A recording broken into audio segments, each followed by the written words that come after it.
welcome back, ladies and gentlemen, once again to PMPL South Asia 2023. Now again, this is going to be quite an interesting PMPL. Of course, I'm Necro John, alongside with me is Shadow. And Shadow, I mean, this is a desk that I've been here since a long time now on this South Asian desk, and I've been excited every single time, and I'm excited once again too. But how are you feeling? I'm feeling super excited because the last time I casted South Asia region, it was in season 2, way back, 2 years back. Some of the teams I really know, like DEADEYES, GRS Gaming, Stalwart, I know they are performing very good. Last season also, in the fall season also, they had a phenomenal run.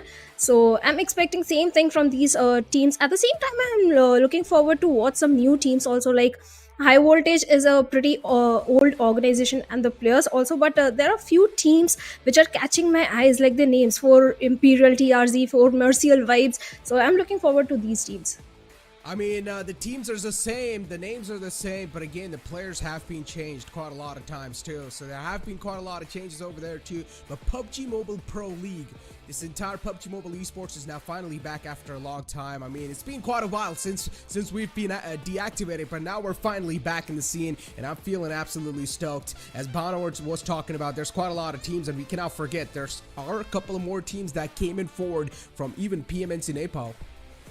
Yeah, there are definitely few of the teams which have qualified from PMNC Nepal. Like we have Leo Esports, then we have Abrupt Slayers also. Abrupt Slayers is a very old organization, and know the org brings every single time they bring something good to the table. At the same time, we have Illuminate Crew also coming from PMNC Nepal. So yes, few of the teams, they raise the bar of expectation in the Nepal region. So let's see what they are going to bring in the South Asian region. Exactly. Ladies and gentlemen, once we are inside the tournament, we need to take a look at the schedule too, and let's move on forward to the schedule. As you can see, currently we're inside the league stage week 1, which of course started on 21st, which is today, and tomorrow is going to be the 22nd, but on 23rd, it's going to be a little day off. But then later on, the week 1 will keep on continuing from Friday, Saturday, and Sunday. As we all know, of course, this is how it's going to look like. The format is pretty much going to be similar to the last time's PMPL. Well, certainly, it's almost same. We have 2 days of week 1, then we have a break for the teams to strategize what went wrong on the first 2 days. Then they can do a comeback on the next 3 days. But yes, as always, Johnny likes to say, it is a month-long festival. It's not a tournament; it's a festival of PMPL. And talking about the prize money, also this time we have 80,000 US dollars on the line. Exactly. Moving on over to the price pool, as you guys can see, even Bhavna said $80,000 on the line. That's a lot of money. And then you've got, of course, MVP getting $1,000 all to himself, and the league, of course, will be getting $2,000 every single team. On the moving on forward, as you do take a look at the distribution on the first positioning, you're gonna get 7,500. On the second, you will get 4,500. On third, you'll get 3,500, and it's gonna keep on descending downwards from there. The prize pool is, of course, immaculate. It's quite huge. But another thing that I'm really looking forward to is how is the point distribution going to look like? Because, of course, one thing is for sure, the point distribution is going to be same as the last time, too. We're also going to have the bonus game that was played even last time, but this time the bonus game is going to be played on Weekendy. So that's something that I'm really excited for.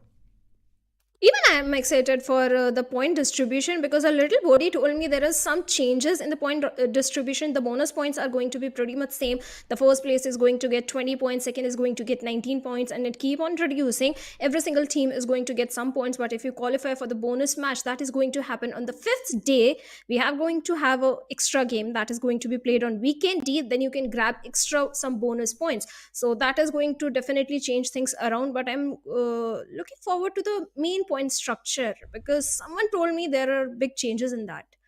Exactly. As Bhavna said, on the last day of the week, 6 games will be played, and from which one of those will be a bonus game, and from that bonus game, you'll be able to accumulate the bonus points. And what's the exact use of the bonus points, you guys might ask? Well, the bonus points will be calculated inside the grand finals. If your team is qualified inside the grand finals, that means your team will have a little head start all over all the other team. So it really does matter quite a lot for you to do good and qualify inside those bonus games, and then also have a nice little head start before anyone else if you are going to do good inside those bonus games. So this is how the entire total structure is going to look like. And yeah, pretty much the bonus point structure, as I mentioned, the entire point structure is going to be similar to what it was last year. Well, the format is pretty much same. There are no big changes in that. But last time, some of the team that started off on a very good note in the very first game, one of the team was trained to kill. They got a chicken dinner in the very first game, but later on in week number 2, they started fizzling out. They were not able to perform really good in week number 2. Yes, they did a comeback on week 3, but that was not enough to. Be in top 4 because that is where the teams want to be. Top 4 is the major prize money, so you have to be very consistent. So let's see which team is going to be consistent. And to be consistent, you need those bonus points. You have to play the extra bonus match of weekendy every single week.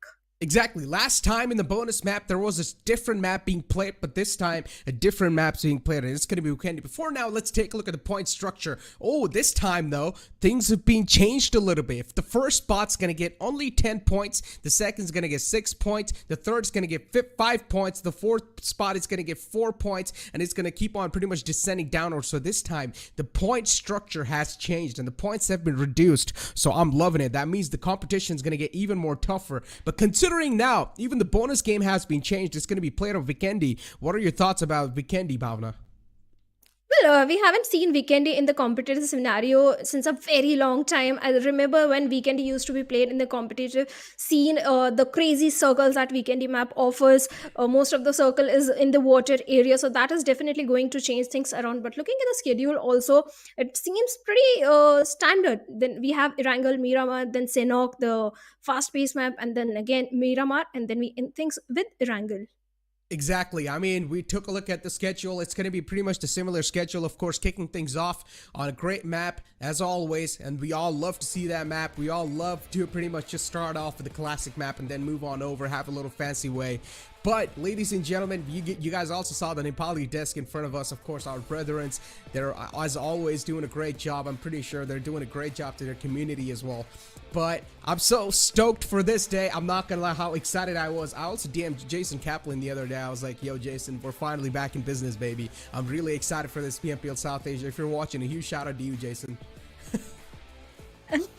Well, certainly it's a festival. I always say whenever PMPL kicks off, it's a festival, a month-long festival that starts in different regions, not just in South Asia, the Nepal region, Pakistan region, even we have Pakistan region also coming up today. So yes, it's going to be full of action around the world. Yep. I mean, let's take a look at the participating teams, right? We've been talking a lot about this PMPL, so let's take a look at the teams that are going to be playing inside this. So, of course, as always, teams are going to be divided inside groups: Group A, Group B, Group C, Group D, and Group E. Each groups is going to have 4 teams in it, and as you can see, Group A consists of High Voltage and a little bit more teams, as you guys saw. Here we go. Now we're finally going to have the squad rosters in front of us too. High Voltage has pretty much got the similar players that we saw last time. For Miracle Vibes though, this is a team that I'm looking at for the first time. East, I've seen this man play. Doc as well, I've seen this man play last time. So listen, these players are quite familiar. Pretty much they're just playing under a new banner. Correct me if I'm wrong, Neeraj. East is the same player that was playing from the side of Deadeye Warriors last time. Yeah, is it the same so. East? He became the MVP also, right? I mean, East, Doc, I remember, Doc, these players were the players that were never losing those duels. And I still remember, these guys were under the banner of DE Warriors, and I remember now, and these guys were called, I mean, especially I named them, I called them the Stalwart Esports Kryptonite. And these guys were able to always just defeat them on a 4-on-4 collision fight all the time, and I don't know how they did it, but hopefully we're going to be seeing the similar type of team this time as well, because I want to see 4 Miracle Vibes. I mean, their name certainly is something that they should stand up for this time as well. As you take a look at the squad rosters again, and now you're going to have pretty much T2K, Venom, DE, then you're going to have coming in Raw Officials, DEADEYES guys, every single team over here, we've known them, but there are a couple of changes, no changes on the side of T2K though, but there are changes definitely in Venom, Raw Officials, and even Raw Officials, not even changes on DEADEYES guys. Well, certainly, Shifu sir from the side of Deadeye is a veteran player. He has a lot of experience. and he has been playing from the side of Deadeyes from a very long time. Coming to Eliminate Crew, also this team qualified from PMNC Nepal. Then we have Leo Esports again coming from the side of PMNC Nepal. Yeah. Abrupt Slayers also. Then we have SITM Esports. So I want to see what these teams, because they are coming from the Nepal region. They are already the champions in the Nepal region. But when it comes to a different region, when you're playing with a different set of teams, you have to be very cautious. I mean, these teams from PMNC Nepal that qualified, even they had quite a fantastic run for themselves. I still remember PMNC Nepal was a complete LAN event, and these guys were over there. Of course, considering how much jitters you're going to have on a LAN, you've got so many people watching you. It's quite stressful to perform in that sort of a scenario. And still, Illuminate Crew, they did so well inside the grand finals. Leo Gaming stood out to be on the second spot, and Abrupt Slayers was on the third. Giant Mara, unfortunately, was sitting down on the fourth, but it's completely fine. You know, they're still doing pretty good. John Murray is a known banner. As you do move on over to the other side, though, you've got Seal Esports, another one of those teams that is known for their legendary moves, legendary plays inside the PMPL. Unfortunately, though, last time in the PMPL, Seal wasn't really able to do that great. Hopefully, this is going to be their redemption arc.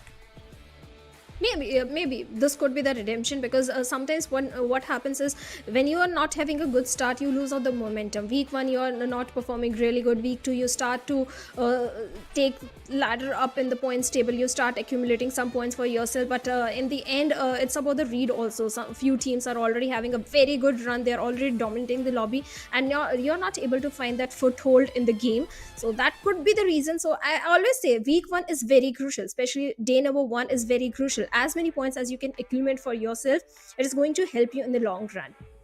Of course, man, points are always going to help you, and I always believe it doesn't matter if you've got tomorrow, but you try to do your best today, because if you're not going to be doing your good today, that means tomorrow you're going to have a lot of pressure. But if you're going to do good today, then tomorrow you might just have a bit of sigh of relief, and also a little bit of confidence booster for yourself. So again, day 1's going to be quite important, because we all know on day 1, if you're able to get that head start, if you're able to get that nice start for yourself, it's going to carry on forward for the future times as well. And it all really comes down to that impact, how much impact you're having on the opening day. Well, certainly you have to make a certain impact on the opening day. Last time I remember it was T2K. I don't know what happened to this team. Even I was very surprised why this team was placed on the 10th position in the league standings, because last time in season 2 when I saw Train to Kill, they used to go towards the side of military base, but now their drop location is towards the side of Severny. Complete change in the drop location I was witnessing last season. So yes, Train to Kill, high expectations from this particular team. Elementrix also high expectations from this team also, but DRS is one of the team that has never failed to impress me, because season 2 also they were having a fantastic run. If I'm not wrong, they were champions or something, or they placed on the 2nd position. This time also they had a very good run, at least in the league standings. Exactly, and not just that, I still want to focus on some of the teams that came over here from the wildcard region. And once again, let's move on over to the schedule before I say anything. And as I said, we're gonna kick things off on Erangel, then we're gonna move on over to the Miramar, then we're gonna go towards Sanhok, one of the smallest maps. So of course, there's gonna be a bit of pace change over here. But again, teams have done it over and over again, and it's not going to be a problem for them to do it once again. But I'm just scared.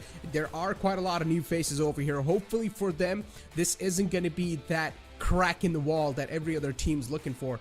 But as I said, I want to talk about the teams that came in over here from the PMNC South Asia wildcard, because these teams as well, inside the wildcard region, you've always found those type of teams which have some sort of hidden talent in them. I am really going to be looking out for SITM, that I'm also going to be looking out for Seal. As I said, last year, their run wasn't really that good, but maybe this might just be the redemption arc. Then I'm also going to be looking out for NBES.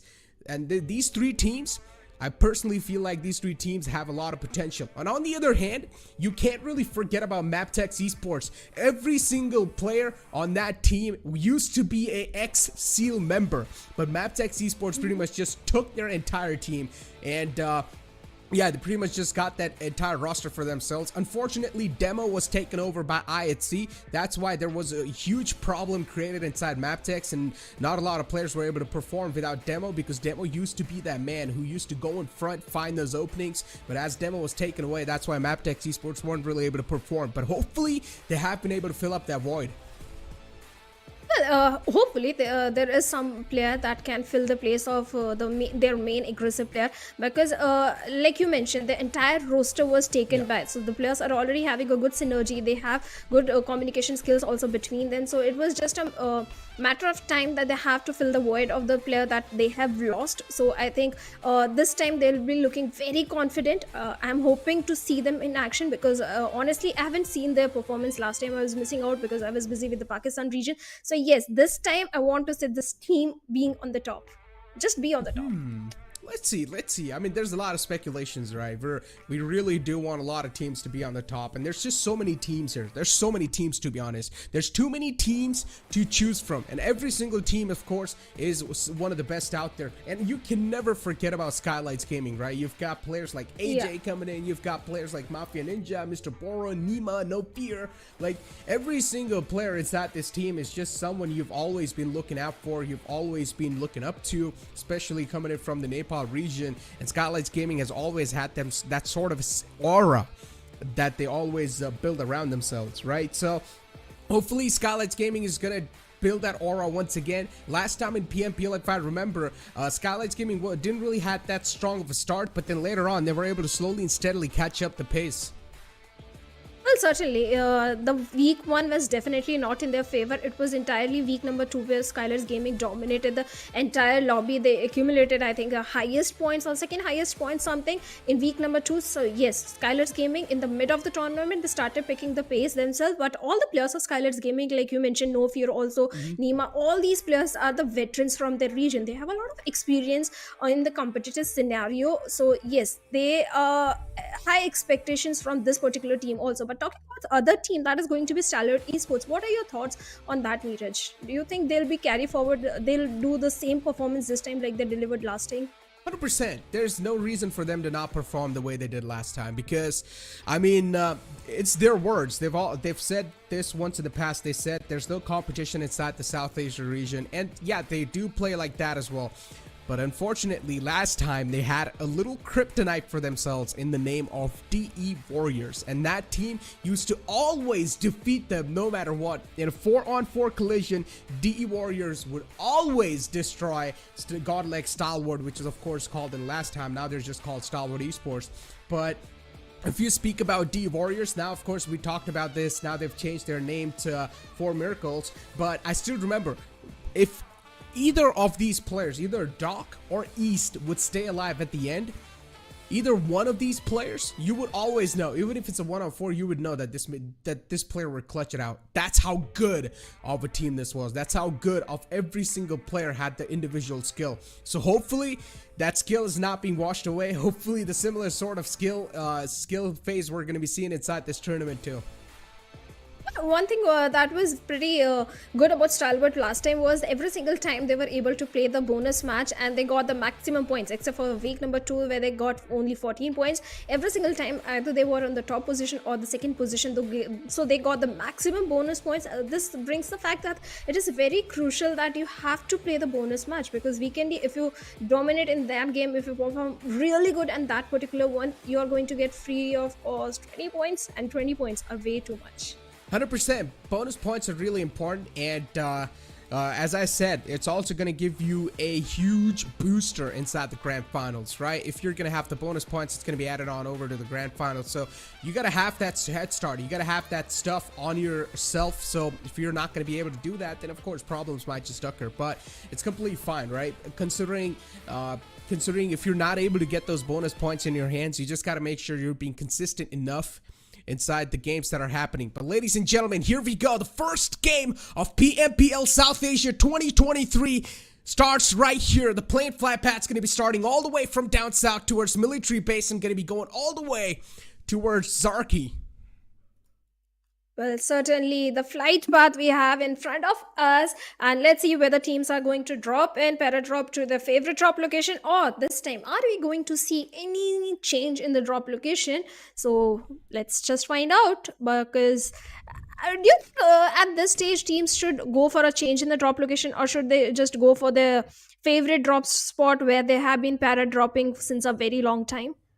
I think so. They should go to, of course, I mean, I would say their favorite drop spot is the drop spot that they like to drop usually inside the team practices too, and where they're dropping. So that question's sort of invalid, but yeah. So I mean, they are probably going to drop where they have been dropping so far, because of course, if you're going to be accustomed, you're playing area, you know how to play there, you know where to grab the loot, you know where to rotate out from, you pretty much know all the routes from that side, and that's how usually things do start. But there's been quite a lot of times too, and what I'm really looking out for is, are we going to see any sort of drop clashes? Because drop clashes means early game action, and I'm always up for some early game action. And as you guys can see, the map feed's finally in front of us, and of course you're gonna have 4MV, which is 4 Miracle Vibes. They're going to be dropping all the way down south. That is the team of DEW, and they have captured the entire military base.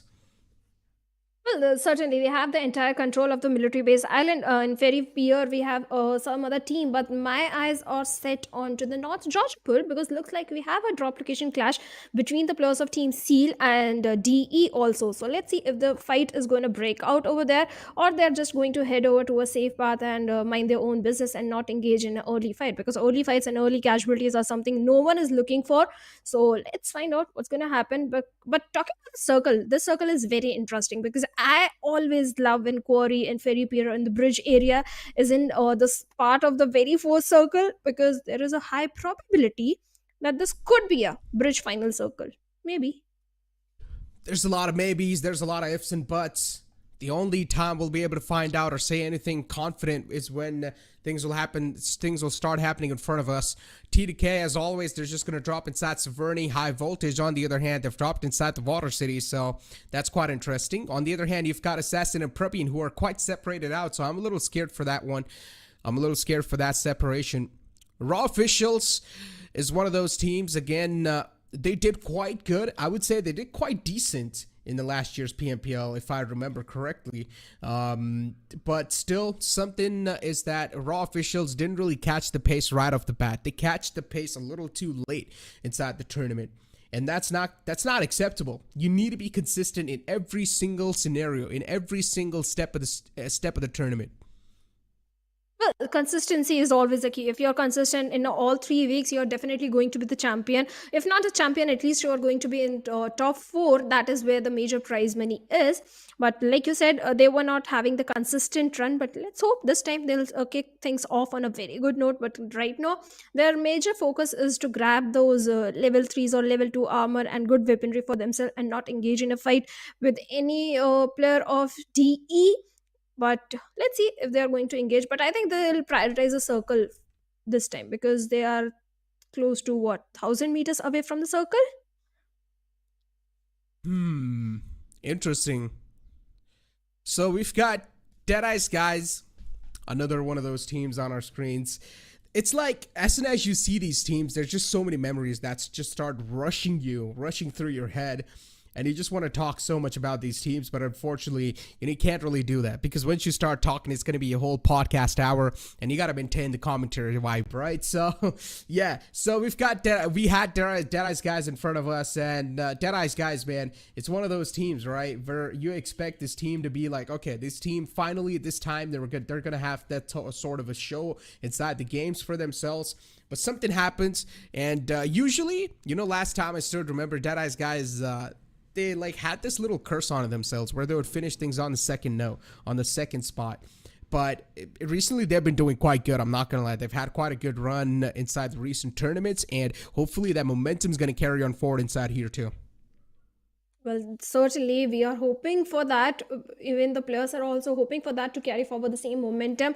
At least this time not finish on the second spot and finish on the top spot. This is what the main aim for Venom DE right now is going to be. Talking about the loot also, they have good resources in their hands. They have good weaponry, good AR. Even if they want to engage in a fight at this point of time, I think they're pretty much loaded with everything required in a 4v4 early fight. But like I said, they are not going to engage any sort of fight right now. Maybe they'll try to gatekeep the players of Team Seal, but that is also way too early. I know for a fact South Asian teams are more focused on the strategy rather than unnecessary aggression. So I think this time again we are not going to see any sort of unnecessary aggression from any of these teams. Guys, I mean, we had the conversation about them in front of us, in front of our screens. Now we've got Stalwart Esports with a couple of changes, with a couple of tweaks made onto themselves. They've got a couple of known players underneath their belt. That's one thing. You've got Sanhok playing in here. We've seen Sanhok since a long time. They've got Rogue, Erangel, Becca. I'm going to be completely honest. I've never seen these players play in the past. I've never seen Becca, Rogue, and Erangel. Hopefully these players are as the same caliber as the previous seal used to be, because, yeah, they need to live up to the name. They're representing a strong banner here. Certainly, they are representing a strong banner, but Seal Esports last time also in the league standings, they were placed on the 20th spot, like you mentioned. They didn't had a good run at all, but this time they are looking forward to have some redemption and be at least in top 5, or at least have a dominating performance and redeem themselves. So let's see what's gonna happen this time. But talking about the other teams also that had a very good run, especially in the finals, is going to be High Voltage. High Voltage last time also they became the champions of South Asia. Deadeye Warriors, they also placed second. Stalwart also, they had a very good run. So these are the teams definitely having do you think they are already intimidating the other teams, the new teams that are joining in? Intimidating? I mean, it's really tough to say, right? Because you're still in the early phase of the game. So it's really tough. I mean, yeah, one thing is for sure that they're really being quick on their feet. And you got to be quick on the feet, right? Because if you are one of those teams that is going to be approaching late inside a zone, then the problem is that probably some of the prime spots are already taken away by those teams. So you always gotta be quick on your feet and grab those prime spots inside the circle. Especially it's in sort of this type of circle, you need to have some good high ground advantage for yourself if you are looking to accumulate those elimination points. Well, I still remember one quote that used to be said in season 2, that one of the team that always liked to be the king of the hills, and especially in Miramar, that was Deadeyes. And even the players of Elementrix, Deadeyes always wanted to be the king of the hills. So let's see if they still follow the same strategy, if they still go for the higher ground. But it's Erangel, Miramar, I have to wait for some time. But talking about the Erangel area also, in the bridge, we have for Miracle Vibes. Could they be looking for a bridge camp? Possibility is there, as they are already going to hold the compound. Yes, they are definitely going for a bridge camp around the bridge. They have good area, good control of the bridge area. So let's see if they can find some good elimination points also. Still, up till now, it's just going to be a lot of speculations from our side. Finally, the airdrop one's going to be on the board. It's going to be AWM inside the airdrop, with the tactical stock and a military vest level 3, of course, the upgrades if the teams and the players do want to go for it. Nice little spray coming out from Refute. Wasn't really able to connect a lot of shots, wasn't really able to get the knockdown confirmed, but it's completely fine. He did do quite a lot of damage, was able to connect a lot of bullets onto him successfully. For now, he was trying to pay for few bullets, but nothing has come out of it. But yes, definitely they have given away their position right now at this stage. It's a very forced circle, so nothing really is happening. Every single team is busy rotating because we have a certain circle. But yes, one of the player has taken a lot of damage, and look at the angle which Doc 922 is holding on to. He is having the rooftop angle, but looks like the players are already moving away. Again, quite unsettled, second guessing their spots inside the game. But one thing is quite unfortunate over here. We're already seeing the elimination feed just rock up on the top left. One player's fall down, even from the side of Venom. There's one player already taken down, and the confirmation goes as well. That's not a great shot. Steel Shot's going to be the man to confirm that. Even Raw, Reaper's taken down. Not a good news for them. Zordy is trying to make his run. He's trying to escape this open spot. He knows it's quite a risky spot too, but luckily enough for Raw, Reaper's back on his feet, so that's a good news for them. A huge sigh of relief. a huge sigh of relief. At the same time, they've managed to grab one elimination point. Now they have to make sure they don't stay out in the open for a very long time because the enemy has already spotted them down. On the other side, talking about the players of T2K, they have a good compound to their name. They're going to hold on to the position, but looks like T2K San is already scouting the area in case there are any nearby threat, and looks like he has a slight idea that there are the players of Team Seal Esports in the close vicinity. So this is definitely not the best spot to hold on to, especially when he's all by himself. But the backup is coming in. His teammate is right there to provide him the necessary backup required in this situation. But it's not just Steel Esports, there is some other team also in the close proximity, so there is a chance of a third party happening. So the better and the wiser decision for T2K Esports is regroup and just not leave the safety of the compound. T2K Sandesh. And on the other hand, you've already got Eliminated Crew 2 just wrecking havoc. Spotted out a couple of players. They're also taking the shots. They've managed to find a knockout. A lot of desperate rotation at the last moment. You got to make those rotations too because you've got no choice. In T2K, they're unfortunately going to stop right in front of the players of Raw. They're taking the fight against them. They don't care about anything. But one problem for T2K is that they're surrounded by the players of Raw. 2 players are in the outskirts. 2 players are right above them. Hopefully T2K, they're aware of this thing.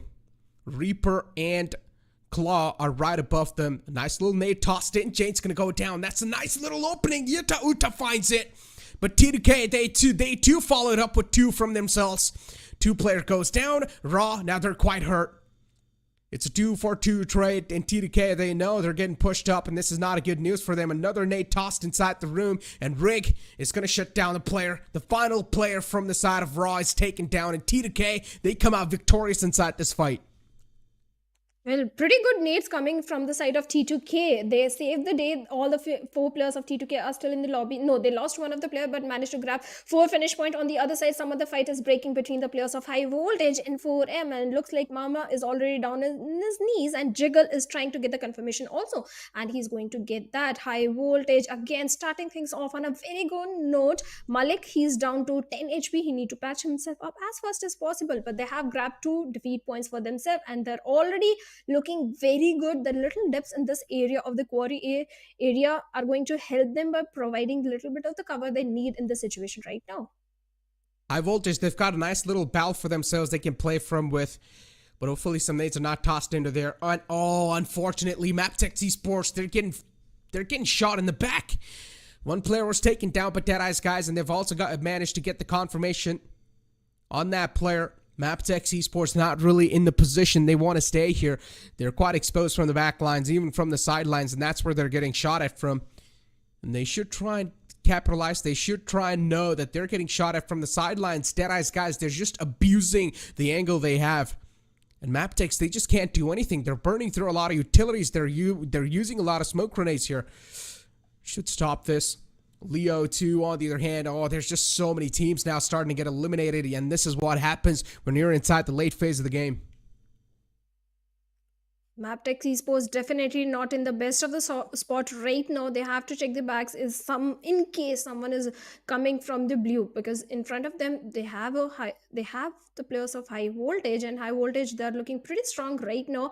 Let's see what's going to happen, because Maptex, like you mentioned, they need to be careful from the players of Deadeyes, also at the same time from the players of Leo Esports. But Leo Esports, they have to worry about High Voltage right now, because looks like Malik has spotted them down. And on the other side, we have some other fights also breaking in. So many players are getting knocked out. NB Esports is also getting few good elimination points for themselves. I'd see. Zal spots that one man, and this time the fish is not going to make it out alive. Taken down instantly. Venom, they're just getting picked apart. They've got no other choice. And all the last man needs to hope is that hopefully he doesn't get spotted right here. And yeah, he's the only last man alive too. The final glimmer of hope. And look at Demo, he's just driving around. He's trying to spot the last man out. Still not spotted. I'd see they really are looking for this man. But he's right on the edges. He's right on the shores. And he's got a buggy for himself. He's going to keep on healing up. He's going to keep on patching himself up. And Leo, now their sights are locked against Deadeye's guys, as True Love has managed to stay alive, at least for now. The vehicles get blown up too, so that means True Love is now trapped behind that little vehicle. Well, he's pretty much pinned down, but that's gonna not stop Prabin of high voltage as he is going to find a perfect knock onto the player of Dead Eyes. And now Dead Eyes, they are in a hell lot of trouble because on one side they have the players of I8, on other side they have the players of high voltage also. Leo Esports now they have spotted on Viper, I think, of I8 Illuminate crew, and I8 they better be careful. But I'm worried about Dead Eyes. Look at those grenades coming in from the side of Smokey of Leo Esports, and now Dead Eyes, how they are going to survive this barrage of the grenades. Right now they're surviving, they're deploying all the utilities, they have all the smokes, they have to save their fallen comrade, but they can they save him? I think there is still a very good chance they can go for the revival, they can go for the rescue, but this is the moment when Leo Esports can also rush in and charge towards the players of Dead Eyes. They should be able to get the fallen man back up. The recovery should be there from their side. And again, Deadeye's guys will be able to retrieve their 3 players, at least for now. But Leo Esports, with the way they've been able to hammer down those players, a lot of pressure is already being created. Again, there's just so many eliminations happening inside the elimination feed. It's really tough to keep track of those. And this is what usually happens when you start moving up and the circle starts shrinking.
alive. Not a good news for them. Mondo is going to be the last player, and he needs to keep his position anonymous. And look at Hate. He knows this is his moment to strike, and what a way to take him down. Oh, but his victory was short-lived because he has been eliminated now, and Leo Esports also did well, but having good elimination points in their favor. But from a cheeky angle, T2 Esports, Sanhok finds a perfect angle onto the player of 4MV and takes down one of the player. And now T2K, they are looking very strong. They had the numbers advantage. IHC, they were silent up until now, but now since they have the majority of the real estate from the southern side, they're letting the players of T2K fight against 4MV. IHC, they are targeting the chicken dinner. They are targeting the chicken dinner right now because all the 4 players are alive. They have good elimination points also. They have good control of the real estate also. 4 Miracle vibes. Just scoping out in the front. I told you, as long as this team is alive, IHC is alive, there's a high chance that the entire game's going to be stolen away from them. A huge risk is still inside the game, and that's what exactly is happening. IHC is alive, and now they're slowly and steadily starting to capitalize, but right now it's a fight between 4 Miracles vibes, and it's a fight between Train to Kill. And Train to Kill for now. One player's been taken down. Rig was the casualty a while ago, but he's back up on his feet. Well, he's certainly back on his feet, and we have 3 teams, 10 players remaining. Who is going to be the champion? Who is going to be the winner of the very first game of PMPL South Asia 2023? The very first game, who is going to get that winner chicken dinner? The odds are definitely in the favor of IHC because of the numbers advantage, but T2K, they have good control of the compound, but IHC Godless finds one perfect opening onto Apex of 4MV, instantly takes him down, but can he get the confirmation? 4 Miracle vibes. Still just barely alive inside that little warehouse. Don't exactly know how they're going to be able to get out of that spot. And look at Godless. He's cooking up a nade. Oh my god, this nade might just be perfection. Does it land on the mark? It does, but unfortunately that nade's not enough to take them both down. One player's caught up in the wall of death, and Doc is trying his best to come out alive, but he's going to be shut down instantly. IHC Esports, they know they're the only one who are the supreme inside this final circle, and they will try to reign supreme on every single squad that's alive. Sanhok behind the wall, hiding behind the cover, trying to be alive for as long as possible, but the nades are way too perfect. Sanhok catches one nade right onto himself, and now it's all down to the last 2 players. It's down to the wire. Well, certainly last 2 players, and they're also taken down by the players of IHC. Zoil having a fantastic run in the final few moments, and they grab the winner chicken dinner for themselves in the very first game. Team IHC, they are definitely reigning supreme this time. That's some crazy stuff indeed, man. I mean, that game right there, I told you, as long as IHC is alive, it's really tough to say what's going to happen inside the game. And IHC, as long as that team is alive, everything's going to be some crazy stuff indeed. And that's what happened. That's what literally happened. IHC was alive in the end with all the players up and alive. And one thing I'm loving is that IHC is really just going for that safer approach inside the game. They're going for that zone control. They're trying to play it safe and sound. They're really playing together. Team play is more prioritized this time by IHC, and I'm loving it. At the same time, there was no unnecessary action that was coming in from the side of IHC. They were holding very still and composed and calm when all the fights were breaking out, when the teams were trying to move in from the northern side. IHC, they dropped towards the southern side of farm. They already had the southern control, and they managed to have that control till the very end phase of the game. That is how they got themselves a winner chicken dinner.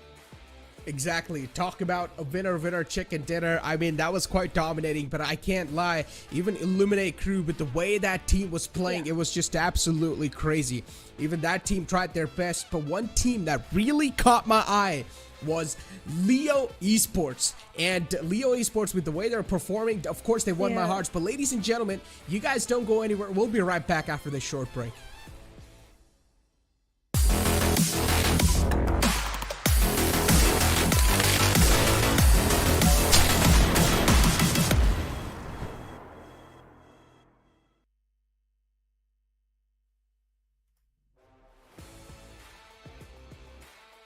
Welcome back, ladies and gentlemen. It was quite a short break, but yeah, resuming our conversation that we're trying to have. As I said, Leo Esports really did catch my eye. Even that team was one of those teams, if I'm not wrong, they decided to rotate quite late inside the circle, but with the way they were rotating, it's like they were sweeping up all the squads in their way. Well, certainly, Leo Esports first they had a fight with the players of Deadeye guys. Deadeye guys were pretty much pinned down in that particular low hill area. But later on, Smokey, he was right in the territory of all the players of High Voltage. For a second, I felt like he was over-committing in that fight. But he managed to take down not just one, two players of High Voltage, leaving Assassin all by himself, the last man from the side of High Voltage. So definitely, Leo Esports, they had a fantastic run in this one. They started things on a very good note. Yes, they didn't get the winner in chicken dinner, but I think in terms of the elimination points, they're definitely having a good outing. Hopefully they're going to have a good outing. Another team that I really thought that inside the game things could have been really good for them was High Voltage, to be honest. I mean, they were trying to hold off the Eliminate crew, if I still remember. And then later on, the last man, Assassin, was alive, and even he got eliminated, unfortunately. He wasn't really able to stay alive for a long time. But that's the problem, right? If a fight's gonna stay there for a really long time, and if you're gonna enter inside a stalemate, the other teams will try to capitalize on that, and they will try to third party. High Voltage, definitely they had a very good spot from the, I think, third circle itself. They were holding on to the quarry area, but later on it was Leo Esports I8 also. They dismounted them off from their position, and later it was only Assassin. I don't know how we lost that 1v1 fight in the end. Well, ladies and gentlemen, we've got the MVP of the previous game in front of us, and it's going to be Leo. It's going to be Sus from Leo Esports with 6 knockouts. Well, I mean, the stats were quite impressive, that's for sure. Leo Esports, man, as I said, expected what you expected, that's what you get, and I expected that type of performance from the side of Leo Esports, and you finally get it. Sus, I'm really happy for this individual personally, because I've been casting this player since a long time now, and he's finally been able to step up to the mark. I mean, Sus, he was there inside the team, but usually he wasn't really the star player for his team, right? But this time with Sus, the way he's been able to step things up even inside the elimination side, I'm loving it. I think it was the grenades also from the side of Sus only that gave trouble to the players of Deadeye guys. 2 perfect grenades came from the side of Sus that managed to take down not just 1, 2 players of Deadeye guys, if I'm not wrong. So definitely Sus had a major role to have that control of that particular real estate, because first they had to eliminate Deadeye guys, then they had to pick a fight with the players of High Voltage also. Otherwise they were in a tight spot. I mean, a lot of teams, I would say, a lot of players in general, you know, they're at a point where if they throw a grenade, there's a high chance it's going to connect. I mean, the nade accuracy is just so incredible, because these guys have been playing the game over and over again. These guys have been inside the pro scenario, inside the pro scene since such a long time. So at this point, they just have so much confidence. They just have so much experience that once they toss an nade, they know that, okay, it's going to deal out at least a little bit of damage. Just a little sound sense is more than enough for them to react. But ladies and gentlemen, let's move on over to the match ranking, and let's find out how the match ranking was looking like in the previous game. As we all know, IHC, of course, took the chicken dinner home, so they got 18 points in total. And then Leo Esports was, of course, on the second spot because they had a lot of impact in that previous game. But 2DK, they got 6 points. 6 placement points, 7 elimination points. T2K definitely having good elimination points in their favor. Total 13 points, not a bad outing at all. NB Esports, I was surprised how NB Esports were playing. Yes, they didn't get too many placement points, but elimination point, 8 elimination coming from the side of NB Esports. The way they were raining death and destruction everywhere for a few minutes, it was fantastic. But in the end, at the bottom, right at the bottom, we have the players of Seal Esports, SKYLIGHTZ Gaming, Bad Intention. This is something I didn't expect at all. Venom DE also, they failed to impress me this time. Only 1 point. I mean, I'm not gonna lie, look, we still haven't really seen, right, like teams like Seal Esports, MapTech, SKYLIGHTZ Gaming, Bad Intention. These teams weren't able to step up, and we know these teams have a lot of caliber. We know what they're capable of, and I think so it might just be because the first game jitters, right? You don't really know how the lobby is going to be looking like. I know, yeah, inside the offline scrimmages, they do play against each other, but inside scrims, teams really don't tend to use their main strategies that they're going to use inside official tournaments. And inside the official tournaments, it's like once you face each other for the first time, you don't exactly know what to expect and what's going to come on your way. So I mean, now they've went through the first game, maybe they exactly know how to tackle the second game. Well, certainly, it was just the first game. They had no idea where the teams are going to drop in. Is there going to be certain changes in the game, in the rotations of the opponent team? So definitely, we can give them the doubt that it was just the first game. There are so many games. It is a league play. You have chance to do a comeback. So yeah, but second game is going to be of Miramar, if I'm not wrong. Yeah. Yep. Yeah, Second it's going to be game Miramar. is. Yep, second game is going to be played on Miramar, and then the third game is going to be played on Sanhok. But the previous game quite crazy, right? I mean, one thing is the sure is that the drop location are solidified. Every single team knows their drop location. Their drop locations are always solidified inside the scrimmages. But still, there is a little bit of rare chance you might just see that drop clash that has happened once or twice in the past. Usually, the problem is a lot of teams do get caught in that rotation path, though.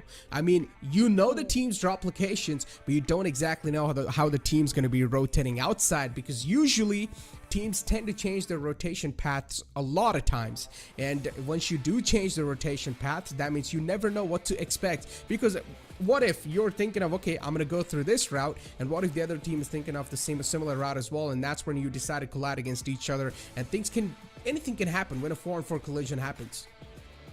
And certainly, at the same time, we have to consider that Group E was sitting out, so the drop location, the rotation path of Group E teams were also pretty much empty, so you can go and head over to their drop location or something like that. That factor is also going to matter a lot if you want to switch to plan B. Sometimes plan A is not working, rotation A is not working. You have to change your rotation because the circle, because of the any circumstance that is going to happen. You might be forced to take a different route to your favorite spot that you want to grab in the game. Exactly, and the best part is that the groups will be shuffled every single week. That's what I love, that the groups will be shuffled every single week, so that means we're not going to be seeing the similar type of groups, because usually what happens is that teams tend to adjust their drop location even regarding the groups. For example, if they know, oh, so DRS Gaming is not coming over here, maybe you can go ahead and drop on DRS Gaming spots, right? So usually that would not happen if every week's the group is being shuffled, so there's always going to be like that variety inside the game, and teams will really need to think on their feet.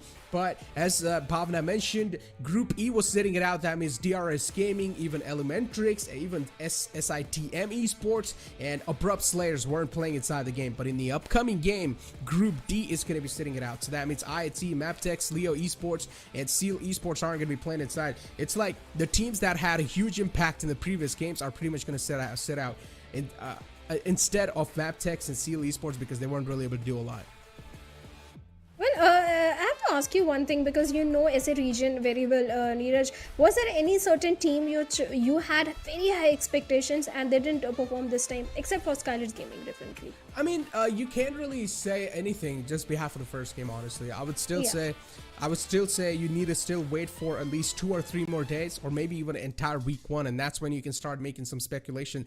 Day 1, it's quite a lot of experimentative plays, to be honest. Quite a lot of experimentative rotations and all that stuff. As I mentioned, you never know what sort of rotation pathway is going to be chosen, so there's going to be a lot of rotation clashes. But yeah, personally, nothing can be said inside just the first game. But if you talk about my expectations, I expected a lot from Maptex Esports, at least inside the game 1. They were not able to deliver, but it's completely fine. You know, they've still got a lot of games. They've still got a lot of days where they can try and improve and outwork their self-doubt. And if I have to ask you one team which impressed you the most? Leo Esports, 100%. Leo Esports, without a doubt. That team just impressed me a lot. And I've always been a huge fan of team that tends to take that aggressive approach inside the game, and Leo Esports, they did exactly that. They entered inside the game, inside the ring in the mid phase or something, and then once they started entering, they started sweeping out every single team in their way. As we do take a look at the schedule of this day once again, and now we're going to move on over towards Miramar. And as we do take a look at Miramar, as I said, Group D is going to be sitting it out. That means IHC Esports, Maptex Esports, Leo Esports, and Seal Esports are not going to be seen inside this game anymore. So that's quite interesting, considering IHC and Leo Esports were the difference maker.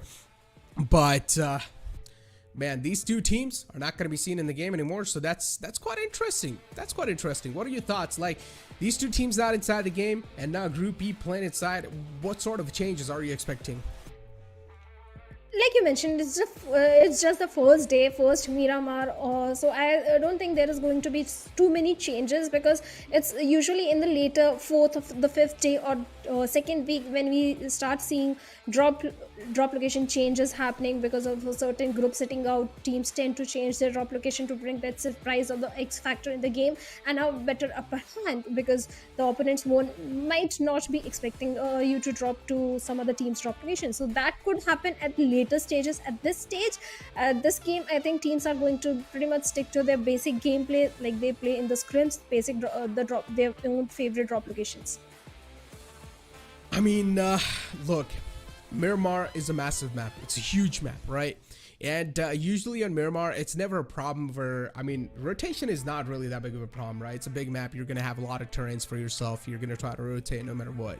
And Miramar usually starts off with quite a passive start, a slow start. That's what we're going to expect. Team, of course, going to be going for their designated drop locations. They're going to loot up. We're probably going to see the fight starting to happen in the mid phase of the tournament. But there's also some games of Miramar where I've seen actions right off the bat.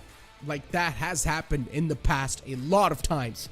And I'm, of course, down for early action. But ladies and gentlemen, we'll be able to find that out only once we do take a look at the game. And here we go. Game 2 of PMPL South Asia is going to be starting right here in front of us on the map of Miramar. And well, joining alongside with me this time is going to be Blotter. Welcome, my friend, to the map of Miramar. The game 1 was quite interesting, but what are your expectations from game 2? Hey, thanks so much, mate. Of course, I'm looking forward to this. And as you were mentioning, right, I mean, now this time around, we're going to be introduced to Group E, where DRS jumps into the action, along with, of course, Elementrix, Abrupt Slayers, and, of course, SITM as well. So, yeah, looking for... Whoa. The game just started in Necro, as you were pointing out. It seems like we've got a little bit of kerfuffle happening, or was that just an error that I saw? It seemed like we had an early knock taking place right off the bat. But, of course, as of now, it does not seem likely to be the case. Oh yeah, it was an early knock inside El Pozo. There is a fight going on, so that's interesting. And B Esports, unfortunately, they've got a little casualty onto themselves in El Pozo. So let's see. Let's take a look on over that direction. But this circle is quite interesting. Oh my god, I'm gonna say already, I'm loving this game. Oh, definitely, most definitely, because this circle is going to be chaotic as hell as soon as these teams, land, and as that we can clearly see from the side of NB Esports as they have, taken on the storm against, of course, the entirety of the team, and this is not looking good. But again, for Fistboy, who does he have to support him with a UMP in his hand? Where are his teammates? Is what I'm questioning and wondering right now.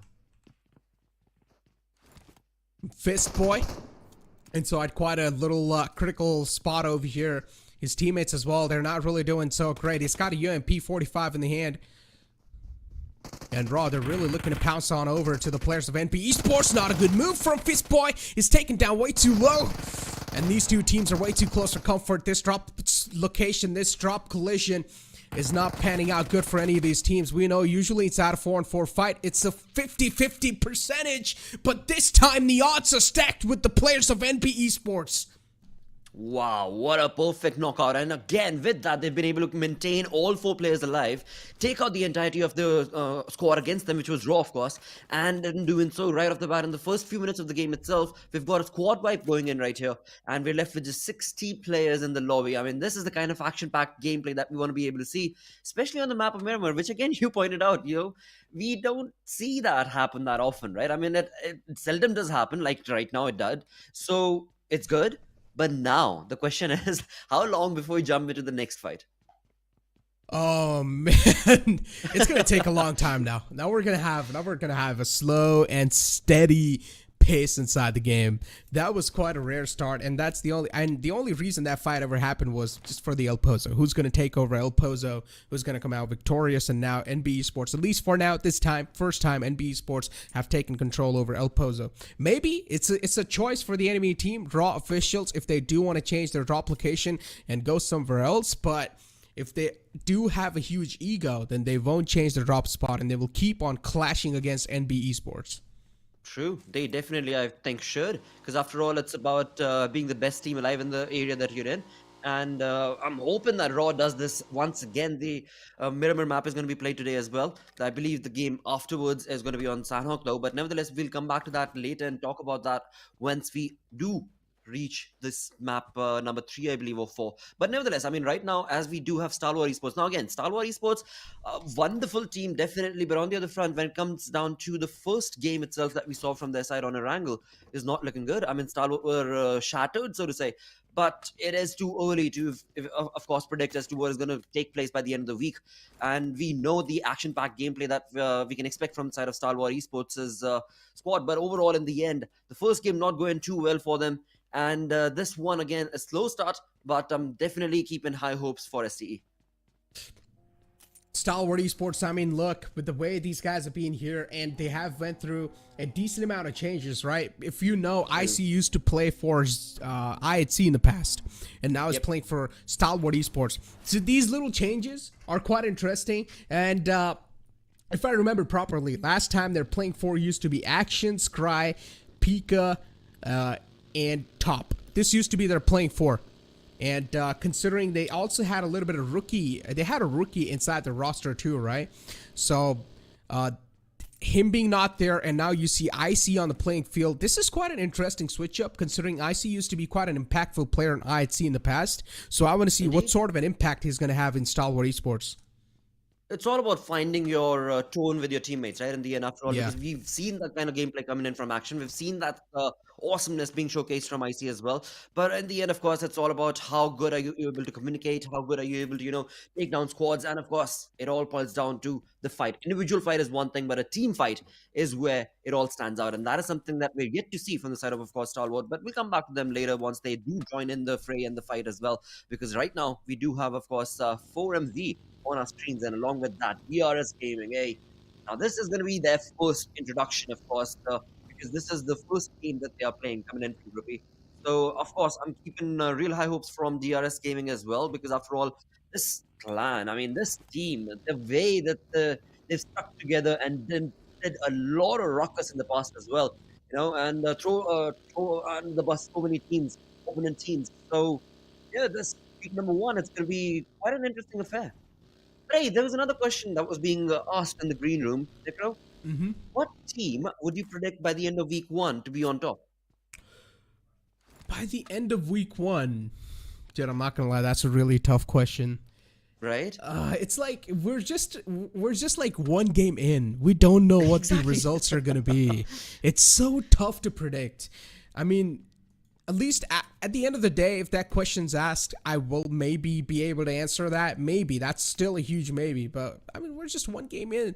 And if you're just asking me to close my eyes and make a blind prediction, then I'm going to go with IHC because they've had quite a solid start. You read my mind right there, dude. You definitely did. I was thinking about IHC. As soon as you pointed out, I was like, yep, IHC, it has to be. But, again, that's just,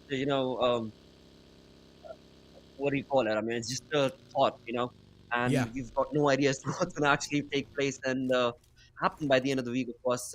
But all of that kept aside, for this Miramar itself, it was definitely a wonderful start. But now, of course, as teams are done with their looting, they are, as we can see, making a little bit of a rotation as well. And in the next 40-45 seconds, we are going to be looking at a stage 2 shift as well. The zone is going to be moving along as well.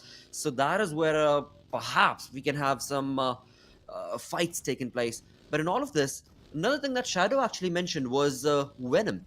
They did not have a good one for match number 1. Stalwart Esports in the sights of DRS. I mean, it's quite a far away rotation, so the chances of them finding any sort of knocks are going to be quite low, but still a little poke damage from their side. No sort of connections found yet. Just trying to make sure that maybe the players in the front are never going to close onto their direction. TDK, on the other hand, though, Jane definitely caught a little bit of fire onto himself. Oh, T2K, they've seen their ups and downs. I mean, Jane, he is the mastermind many a times, but he many a times is also the one who gets caught in the fight. The initial one to get stuck in a fight from the side of T2K. But for now, he seems to be doing absolutely fine. Is going to be able to get away with his rotation along with his teammates, of course. But we also do have a zone shift and A loot box coming in. What do we have in that crate? An exquisite airdrop. Let's see what's going to be inside. One thing is for sure, inside this game, the teams that weren't really able to do that great, they are definitely going to have a lot of pressure on themselves. And to deal with that pressure, of course, it's going to be tough. For example, one of those teams has to be Bad Intentions, because I think they secured 0 points in the previous game, so they're going to have a lot of pressure in this one. And the airdrop one's going to have the AMR with, of course, the upgrades if the teams do want to go for it. But usually inside pro games, teams don't tend to go for those airdrops. They're quite risky. They definitely are. We do have 2 teams right next to the loot crate itself. But for now, we've got another fight taking place where HIGHVOLTAGE definitely looking real good. Jiggling around as he tries to get a knock on the side of ASL, but it does not seem likely because ASL is already on the move, or maybe not. But of course, in this fight, the best part for, of course, Jiggle and of course his teammates, HIGHVOLTAGE, is going to be the fact that the team that they're up against has no idea where they're stuck at. Assassin finds the opening on a Gangsta. Gangsta falls down. It's the first man to get taken down by Sleepy. Oh, B-Shawl, it's okay. B-Shawl's got things under control. At least for now, he's managed to find the trade. So that's going to keep the players of HIGHVOLTAGE a little bit under pressure. Chari's right in front of Malik, so even Malik really can't make a lot of moves because he knows there's one player right underneath him. Chari, on the other hand, though, does he know there's someone right above him? Now, definitely, because the nade's being tossed over. He should have a little glimmer. He should have a little idea that there's someone right on top of him. A lot of smoke grenades being utilized, too. Of course, these teams are burning through a lot of utilities. But Chari and Malik, they might just face off soon enough. What a nade from Chari! That was incredible, but Malik just got out of there, of course, with the sliver of health left for him. But on the other front, look at this. I mean, Praveen, he's trying his level best to be able to, of course, help out his teammate on the other front for ASL. I mean, these players are getting slayed right now from the side of course, HIGHVOLTAGE. But the trades do keep on coming in to fall down for both of these teams. Abrupt Slayers, they're always able to find those traits. They're always able to come up with those traits. They really do want to go for the resurrection on the fallen players, too. Sleepy is trying to do that. He's trying to get the fallen man back up, but this nade might just be quite problematic. Does find the connection, but also get the re-knock confirmed onto Gangsta. But Abrupt Slayers, they're always a step ahead. They're always getting those traits in their hands. Chari and Gangsta knocked out. Sleepy, it's all going to be down to this man to try and pull something off, to try and pull off a clutch. HIGHVOLTAGE, on the other hand, they've lost out on every single player. Jiggle and Malik is the only 2 players standing tall and standing alive. It's a 2-on-1 situation. Sleepy wants to go for a res to make a comfort play, but I don't think so. HIGHVOLTAGE are going to let that happen. 2 players back on their feet, and this might just be it for Abrupt Slayers. This definitely is going to be the case, as we do have another team leaving the lobby right now, and that's going to be, of course, Abrupt Slayers on 15th. On the other front, of course, they are going to be able to walk away with at least 2 points that they've been able to accumulate thanks to them being able to eliminate Prabeen and Assassin. On the other front, we do have T2K Sandesh taking on shots against DE as well. We definitely would like to see what exactly is going on in that fight. HIGHVOLTAGE is done and dusted for now because they are just a 2-man army. But right below them, we do have Venom, who they could very well lay eyes upon and perhaps try and accumulate a few more points. TDK slowly and steadily just moving on forward. Deadeyes, guys, is in the front to Love. That's a nice little spray connection onto Jane. And Deadeyes, guys, ooh, the flashes aren't there on the point. TDK, this fight is going to be quite damaging for both of them. I mean, it's a straight up head-on collision, but right now, Deadeyes, guys, they're on the receiving side. They're on the receiving end. Even the wall of death is now starting to close on up.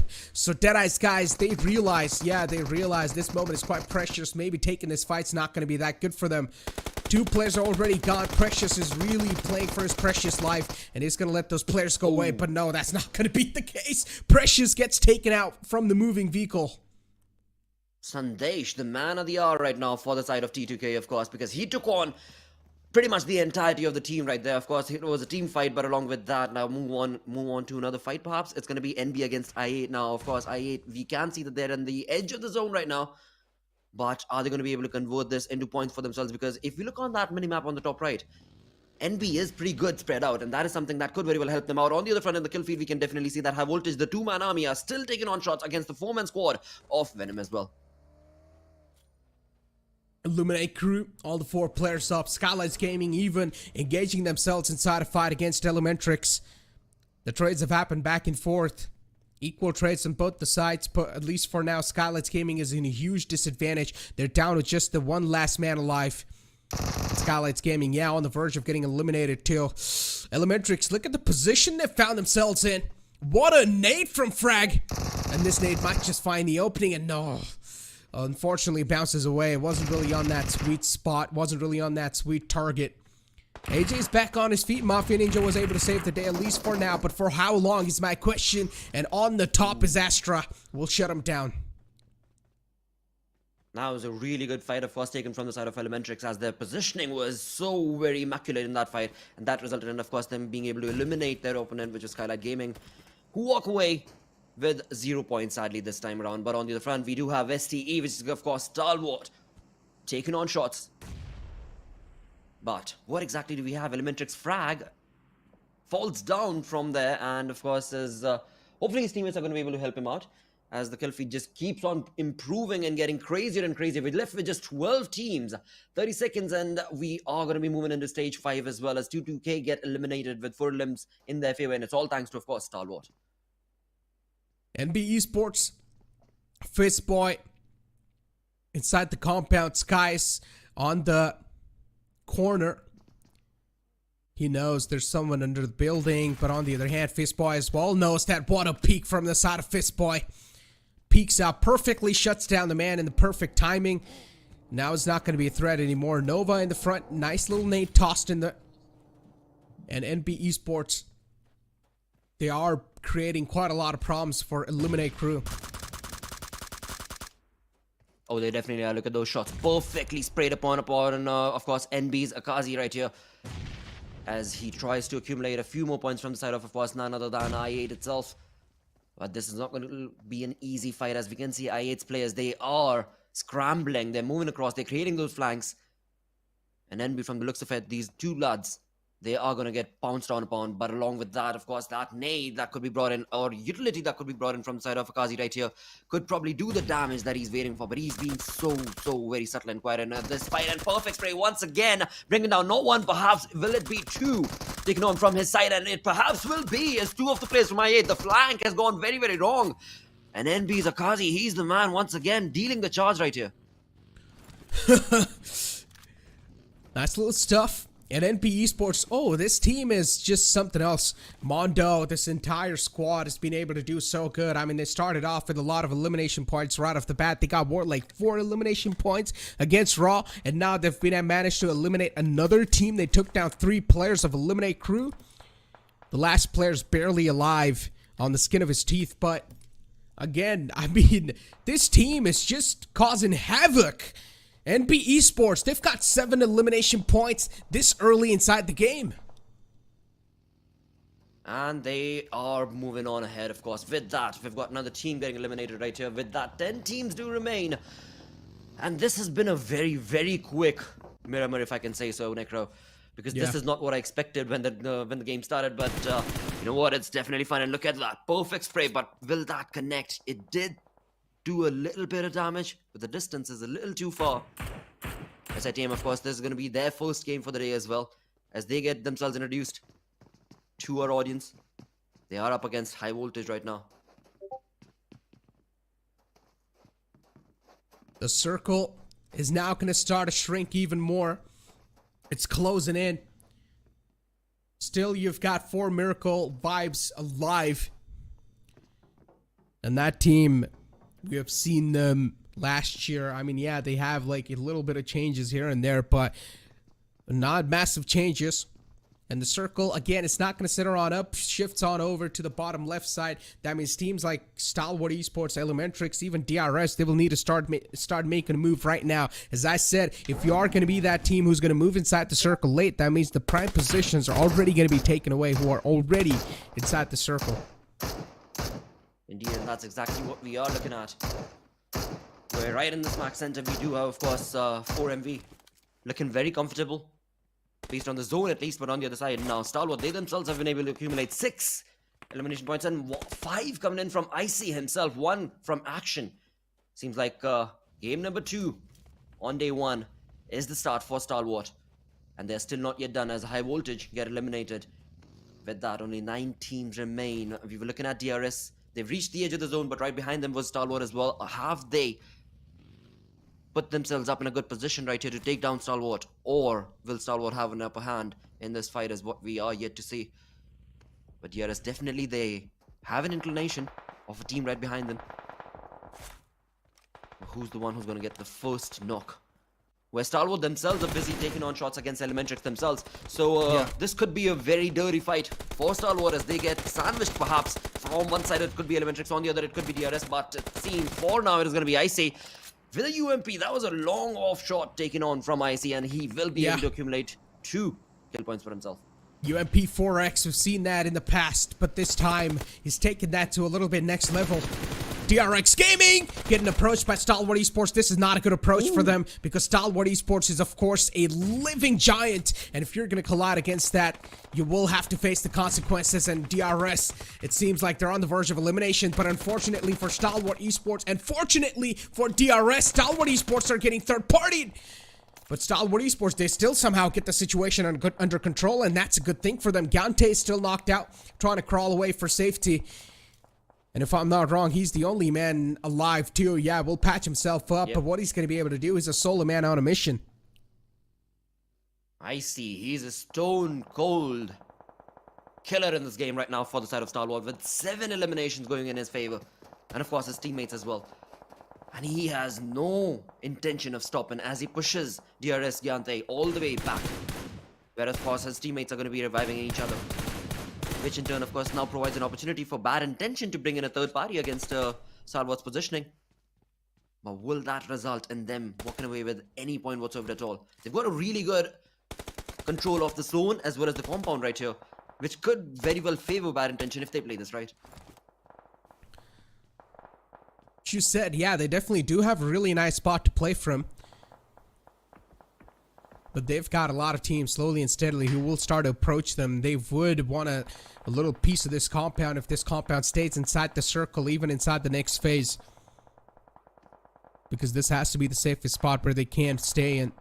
Bad Intention, the first game wasn't really that great for them. Indeed. But now the intention for them has to be that this game should go good. And the zone definitely has put them in a really good position right there, where they've got the safety of the compound as well. On the other front for SITM Esports, they are going to have to make a move now, as the zone is going to catch up to them. The blues is going to be coming down on them. On the other front, Gyante, the final player from DRS, gets eliminated, thus leaving us with only 8 teams, 22 total players remaining, with stage 6, zone 6 of this game almost coming to an end. But now is an opportunity for SITM to perhaps pounce on upon Stalwart Esports. But I see this dude reads the game, reads the lobby so perfectly well, creates a perfect flank right there. But SITM, they are they're not going to be interested in this fight. They are going to be moving into the zone, perhaps is going to be what their focus is. For now, a little bit of a lull being showcased as teams try and reposition with this zone shifting. 4MV, right in the smack center. DE Venom. Farhad is just on the edge of the circle, hoping that no one's going to spot that man. He's a sneaky little snake. But it seems like 4MV, Apex is just going to look in that direction. There's a high chance Farhad might be spotted. And if I'm not wrong, even a couple of shots are being exchanged in that direction. Bad Intentions is one of those teams that has all the players alive right next to 4MV. And with the spread that the players of 4MV have, yeah, it's quite a good spread when it comes to the information. And yeah, information is going to be quite vital. But even if one of the players gets knocked out, it's going to be so tough to recover that player. And as I was talking about knocking players, Elementrix, they lose out on one of their players. Astra is taken out. Top with that mini 14. What a perfect connection that was right there with the moving vehicle, that too, as Elementrix of course lose out on their players and ranks, and thus of course lose out on the opportunity of getting any more points from this game. With that, 4MV, who are looking really good, are gonna get hammered upon from the side of SITM as they try and close in to the center of the zone, where of course 4MV were looking pretty good. But on the other side, we do have Stalwart Esports finally taking on the fight to the face of SITM itself. But right here, Stalwart is all by himself. This is not looking good as Dobu jumps in along, but Dobu is not going to be allowed to do anything because on the back we do have Top along with Icy bringing in a perfect cover, but Top by himself is not going to be able to do much as we still do have numbers advantage going in SITM's favor as they are able to accumulate 4 defeat points and the game is just getting started for them. Yeah, that was a nice little push from SITM. They committed everything on that push. QB is still quite far away from the rest of the quads, so that means QB needs to play a little safer role here. Bad Intention still inside the compound, and the compound, at least for now, is keeping them safe. If the circle moves away from the compound, though, that means Bad Intentions will need to traverse in open areas. And that's when problems will start knocking their doors. NP Esports in a little shack, or at least behind that little shack, firing a little shots in front. They've got 3 players up and alive and the most amount of elimination points so far inside the game. Stalwart Esports took an exit on 11. But let's see how much more NB Esports will be able to accumulate. There's 5 teams alive and 15 players in total remaining. There's still a lot of points up for grabs. That's exactly what NB Esports is working towards as they try and bring down the numbers of 4MB. With that, what a perfect spray this could be for the side of Bad Intentions as they try and accumulate points. They've only got 2 defeat points, but NB, Fist Boy, he's somehow just gonna stay there and still alive. Yeah, he's trapped. He's trapped behind that little ridge. But for how long is he gonna be staying trapped behind there? Either he will be taken down or either he will move towards freedom. SITM and still, again, Bad Intentions. These 2 teams are the only 2 teams who have all the players alive, so that's a really good thing. And Bad Intentions, they haven't moved a muscle. They have just been staying inside this compound forever. And it has worked for them. I mean, it's brought them in the top 5 itself, but now they need to accumulate those points, and it seems like Fistboy is going to get eliminated. That's going to be NB's player. And with that, of course, NB Esports, they are still, of course, alive with 2 of their players, with 10 eliminations going in their favor. But Bad Intentions, what exactly is their plan of action right here? As Necro mentioned, they have been in that compound for long, but it seems like the zone has been too good to them, and now it might just move away, and SITM could be the one that could perhaps factor in and close this game for themselves. But let's not, of course, forget that NB Esports' 2 player, Akazi and Mondo, are still alive. NB Esports, this team is definitely a team that you should fear from. And look at Mondo. I mean, even if he's so low, he's still taking the charge and he's still leading the pack. Wow. At least he shuts down a team in the fort, and I was really scared of 4MV, but it seems like NB Esports aren't scared of that team at all. They just eliminate them like it's nothing, like it's a piece of cake, and now we're down to the final 3 teams alive, ladies and gentlemen. The circle is decently massive. The circle is decently big. Bad Intentions, once again, with all the players up and alive, but the problem is the compound they were inside, that compound's not going to be inside the circle anymore, so they will need to move out in the open. And what is Bad Intentions doing? Do they have info that there are players in the front? But he whiffs the shots and Dobu capitalizes. What a spray that was indeed. It was just a sliver of HP left for Dobu himself, but indeed his teammate is right around the corner to be able to, of course, give him that revival. But this is the moment that, of course, Bad Intention could have capitalized upon had they not gotten 2 of their players down as well. And now SITM is going to regroup. So it's going to be the case for Bad Intention. But where's that 3rd team? The 3rd team could be the one that could bring in a lot of chaos right here between these 2 and bring in a 3rd party affair. And that, of course, is going to be none other than NB Esports themselves. For now, Jiro trying to utilize those nades to perfection. Sadly, it has not been able to connect a limb yet. But I say yet though because again, SITM, the positioning that they have is so good on this mountain ridge. That's going to favor them quite a lot. Bad Intention needs to make this strategy work. Their opponents got a huge high ground over them. Even the wall of death is now starting to close in. The pressure is now starting to build up. And I'm pretty sure even these players are going to be feeling their nerves just rattling. Bad Intentions really do want to take this fight no matter what because they know the only way to success is to take down SITM Esports. And they really are trying their best. They're giving it all they've got. Nades are being tossed. The utilities are, of course, being burnt out like it's nothing. QB is in the close lines now. Molotov was really close of Jiro. but he's safe, at least for now. Bad Intentions, they are just not finding that opening, and once they find that opening, Bad Intentions will start taking that charge in the hand. But NB Esports, they know all they need to do is play a little sneaky. And that's exactly what they were trying to do, but of course they were caught on from Bad Intention itself, and that in turn has of course brought down the number of NB Esports. But with that, QB right here going in, spraying along, and just a sliver of HP left, and one-on-one. What an incredible fight that could have turned out to be for QB, but of course as a team to lose out on one of their lads, it's going to be very tough to give him that revival. Well, at the same point of time for Bad Intention, it's not looking too good, as the positioning is of course still going to be favoring SITM's players. But NB Esports, they are still here, they are still alive. Necro, this could very well go south for SITM as well if they're not careful of their rear from NB Esports. Exactly, if they're not careful of their approach, things can go south for them, that's for sure. But the bullets of pain are just shredding away for SITM, and now it's time for Bad Intentions to face the bullets of pain. Utilities being tossed. These are some final piece of utilities they have left over, and they're gonna pretty much toss everything they've got left in their arsenal, deploying the final few frag grenades, and nothing can be done. Bad Intentions, they're just trapped. Oh, back against the blue zone, they can't do anything, nowhere to go, and Bad Intentions, they will be eliminated from this game. SITM, easy game in their hands with the way they played. Nice little showcase of patience too, and that's gonna help them win this game.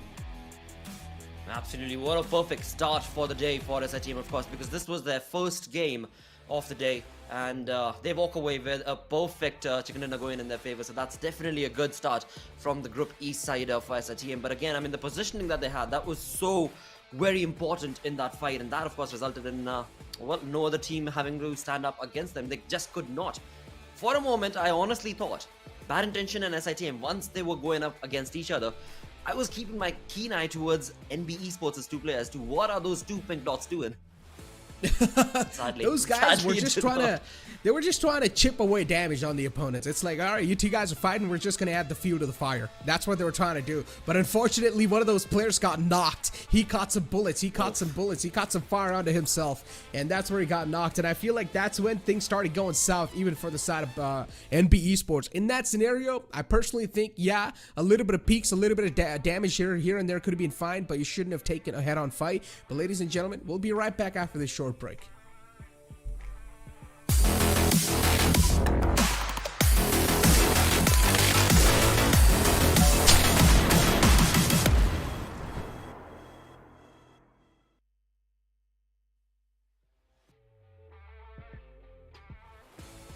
Welcome back, ladies and gentlemen. Quite a short break once again over here. But yeah, going back to the conversations that we're trying to have, and as I said, I personally feel like NB Esports shouldn't really have hurried in that situation. They should have showed a little bit of patience.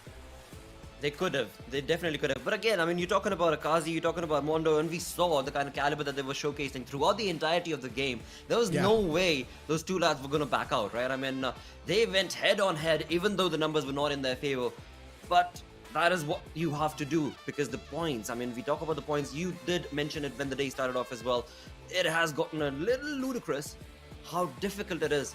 If you don't get elimination points, then the placing points won't do you much. Exactly. The elimination points are going to matter, because again, we talked about this, the point structure is being changed massively.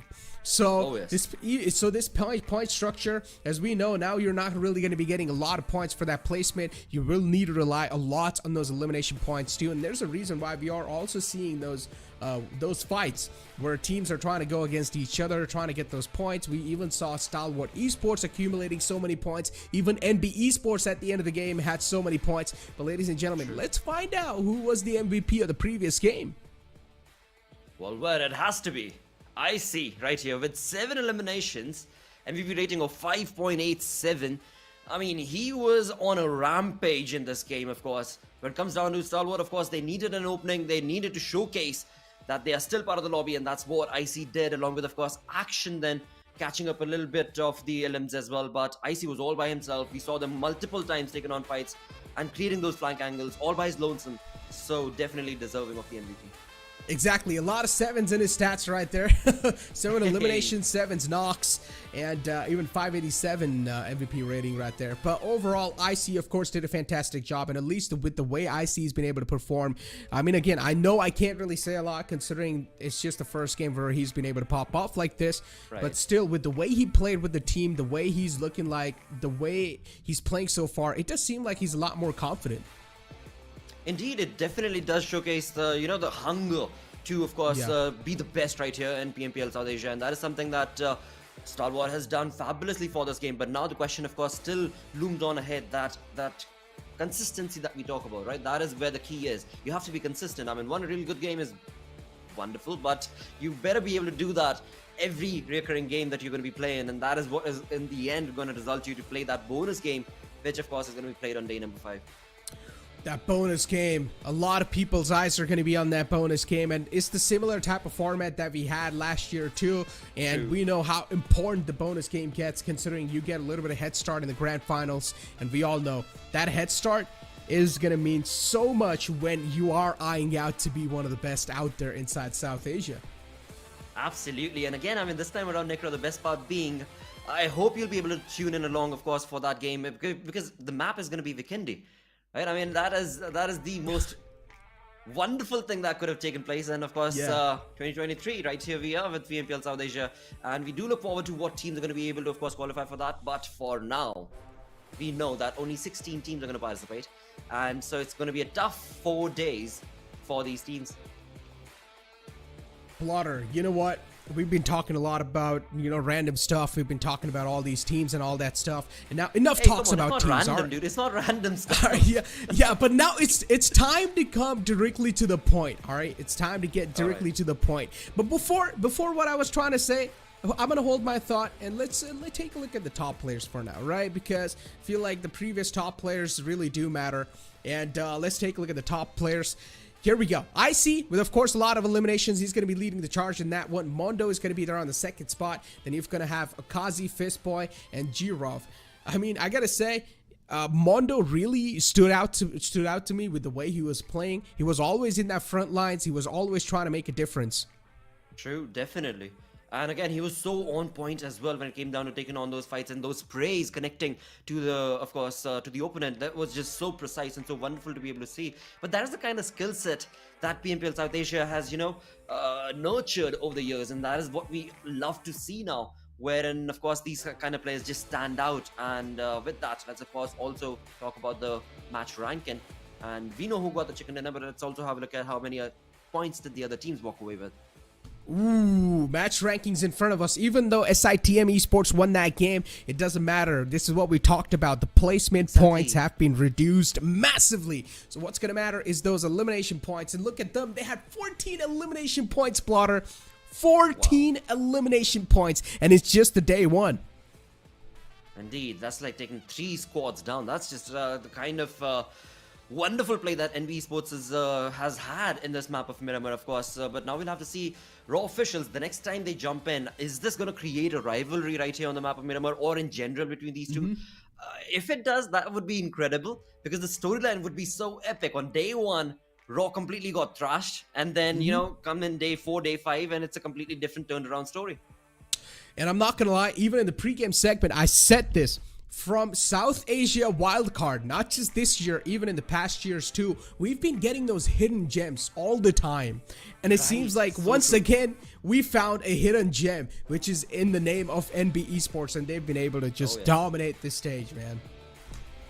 Indeed, I would definitely agree with that. And of course, as you bring up the conversations, let's also have a look at the head-to-head, I believe, is what we're going to be bringing up next, as we talk about the best players, of course. But never mind, you know, the best players, because we already showcased that Mondo was part of it. We know IC was part of it. Action kinda was still trying his level best by the end of the game. But of course, Mondo's teammate, Akazi, he was part of that entire fray as well. So definitely good outing for them for match number 2. But again, this is just the start. I mean, you perfectly nailed it, right? Day 1 to perhaps day 3. Till day 3, we still don't know what's going to happen in the lobby. The teams are still trying to figure each other out. They're still trying to figure the lobby itself. And of course, this thing is going to change. And that in turn is of course going to be leading us to the entire standings changing as well. I mean, look, changes is a part of evolution, right? And we all know as the tournament progresses on, teams will start to evolve. They will start to do even good inside the tournaments because they will need to adopt to the tournament standards too. As we all know, as the heat level rises, you need to be as good as the other teams too. And that's when you need to start making a little bit of changes, a little bit of tunes for here and there. And if you're not really able to make those successfully, then it's going to be one of those times, right? Because we've seen a lot of times inside week 1, some teams are doing absolutely phenomenal. They're dominating, and then week 2 and 3, they start faltering down. So we don't want to see that. Yeah. We want to see a complete consistency right off the bat till the end. Indeed, and again, I mean, we were mentioning this, that this is going to be the first game for DRS Gaming from Group E. Sadly, this time around, they did not have a good start, but again, that's absolutely fine because you perfectly mentioned that things are going to change as we progress on throughout the entirety of the day itself. And by the end of the day, who knows? I mean, it could be a different team altogether that hasn't had a good start, but is definitely going to be dominating by the end. But for now, of course, we're going to be jumping into the map of Sanhok. So it is going to change things. It is definitely going to bring up the pace. I mean, if Miramar can be that deadly, then 10 times shorter map is going to be, I mean, it's not 10 times shorter, but nevertheless, I mean, 4x4 grid, it's pretty small. It's pretty small. For the lobby. It is pretty small compared to the lobby that we're looking at. I mean, this is quite a bloodthirsty lobby, let's be honest. I mean, a lot of teams out here, they're just out for you, man. They're just out to get you. And considering all these changes in the point structure too, now just made even hungry. So inside Sanhok, you're always going to get those fights no matter what. So, oh man, I just can't wait to see Sanhok. But unfortunately, I'm not going to be there to cast Sanhok alongside you, man. So again, but it's okay. You know, I'll be sitting in the back. I'll be sitting in the green room watching that Sanhok. Because again, this Sanhok has to be one of the most interesting Sanhoks out there. But before heading into our Sanhok, what are your speculations? What are your expectations going to be? Which team do you think is going to come out on top? Ooh, this is going to be a tough one because now we've got Group A, B, D, and E who are going to be participating. So Group C, that means Stalwart Esports, SKYLIGHTZ Gaming, Illuminate 8, and B Esports. They're not going to be playing this one. And that in turn, on the map of Sanhok, I want to say T2K. I really do want to see T2K nail the cake for this one, or nail the chicken for this one. You know what? I mean, it's just the start of the tournament, so we don't exactly know how the flow of the air is, right? So True. I really do just want to stick to the big guns here. I'm gonna go with IHC. All right, IHC. I thought you would. Yeah. Again, definitely do expect them to do really, really well in this one, of course, because I mean the caliber that they bring to the table. But at the same point of time, you know, Seal is part of the same Group D as well that IHC is from. So Seal Esports is another one that, of course, on the map of Sanhok should be able to dominate. But it all also boils down to, have they changed their drop locations? Is there going to be a contestation on the drop itself? And that is where, of course, the entire map is going to be then laid out, and what can be expected from the map itself will be so much more easily understood. Exactly. Well, ladies and gentlemen, let's finally move on over to the schedule. As we were talking about the map of Sanhok, and Group C is going to be sitting it out. So that means some big names are not going to be playing inside this game of Sanhok. Stalwart Esports, SKYLIGHTZ Gaming, Eliminate Crew, and even NP Esports. We're not going to be seeing them participate inside this game of Sanhok. On the other hand, Group D is back in action. That means IHC, Maptex, Leo Esports, and even Seal. And yeah, Blotter, I don't know if you saw the first game, but Leo Esports, man, they really impressed me. You saw it? They were Dude, looking Leo flawless. Esports, impressive. Definitely. I mean, like you said, I mean, you know, bloodthirsty lobby is what we're looking at right here. On day number 1 itself, I wonder if this is going to change or not. But definitely on day 1, they want to showcase the big guns. Every single team wants to try and do that. And that is what they've been working towards. I mean, yes, sadly, there are, of course, those teams who, you know, get thrown out of the lobby at 16th and 15th position without even a single elimination point. But in the end, I mean, that's just the kind of caliber that is expected from these players right here in PMPL South Asia. Exactly, and the reason, and even just that little change in the point structure is making these games so quick too. You noticed how quickly that Miramar game went by. Because everyone is looking for those elimination points. They know now, yeah, chicken dinner does have a lot of impact, nothing taken away. It's quite satisfying to have that chicken dinner. You still get those 10 placement points no matter what.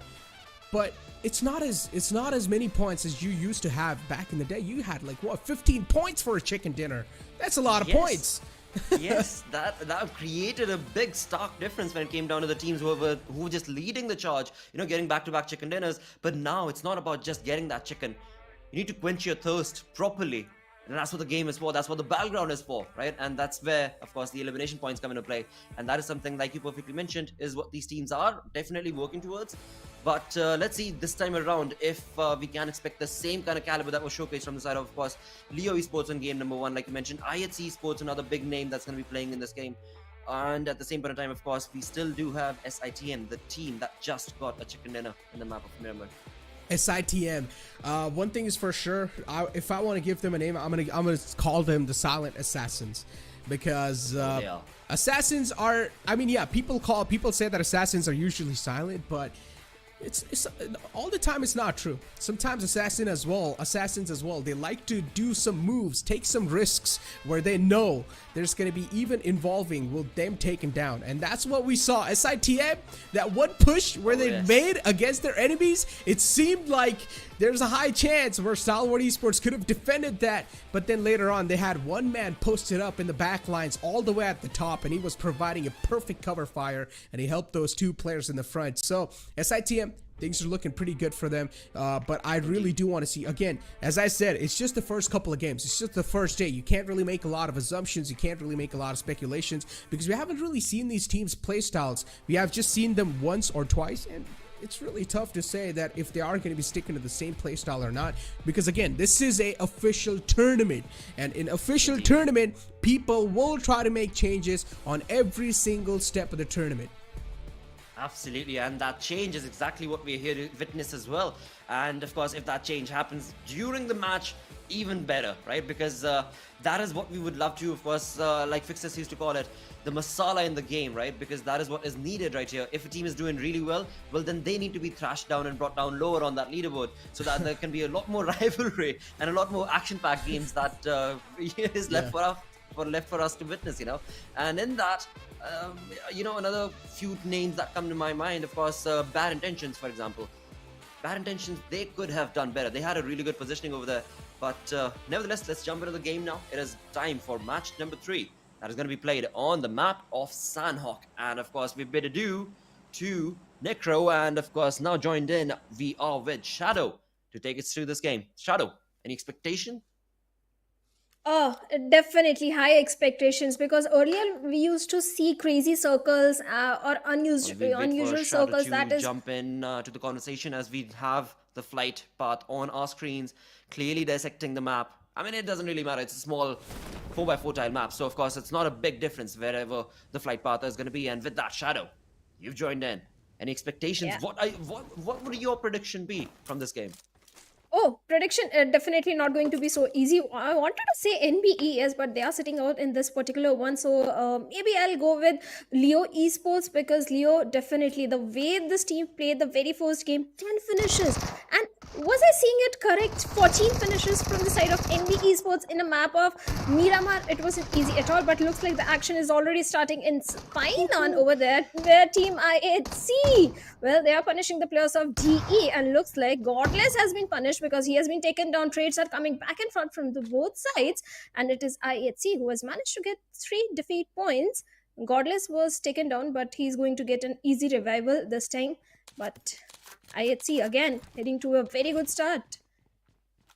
Oh, this team, I mean, the kind of caliber, and this is something that Necro predicted as well, that IHC is going to have a really good game, but on the front, now I want to see what exactly is Raw going to be able to do, right? Because in the previous game, they were not looking too good. Rather, they got thrashed in the first minute of the game itself. But this time around, Raw needs to be careful, because right around the corner is going to be 4MV waiting for them to pounce upon like a hungry lion. But it seems like there's going to be a little bit of a stalemate. Both the teams do realize that in Painan, they're not the only ones.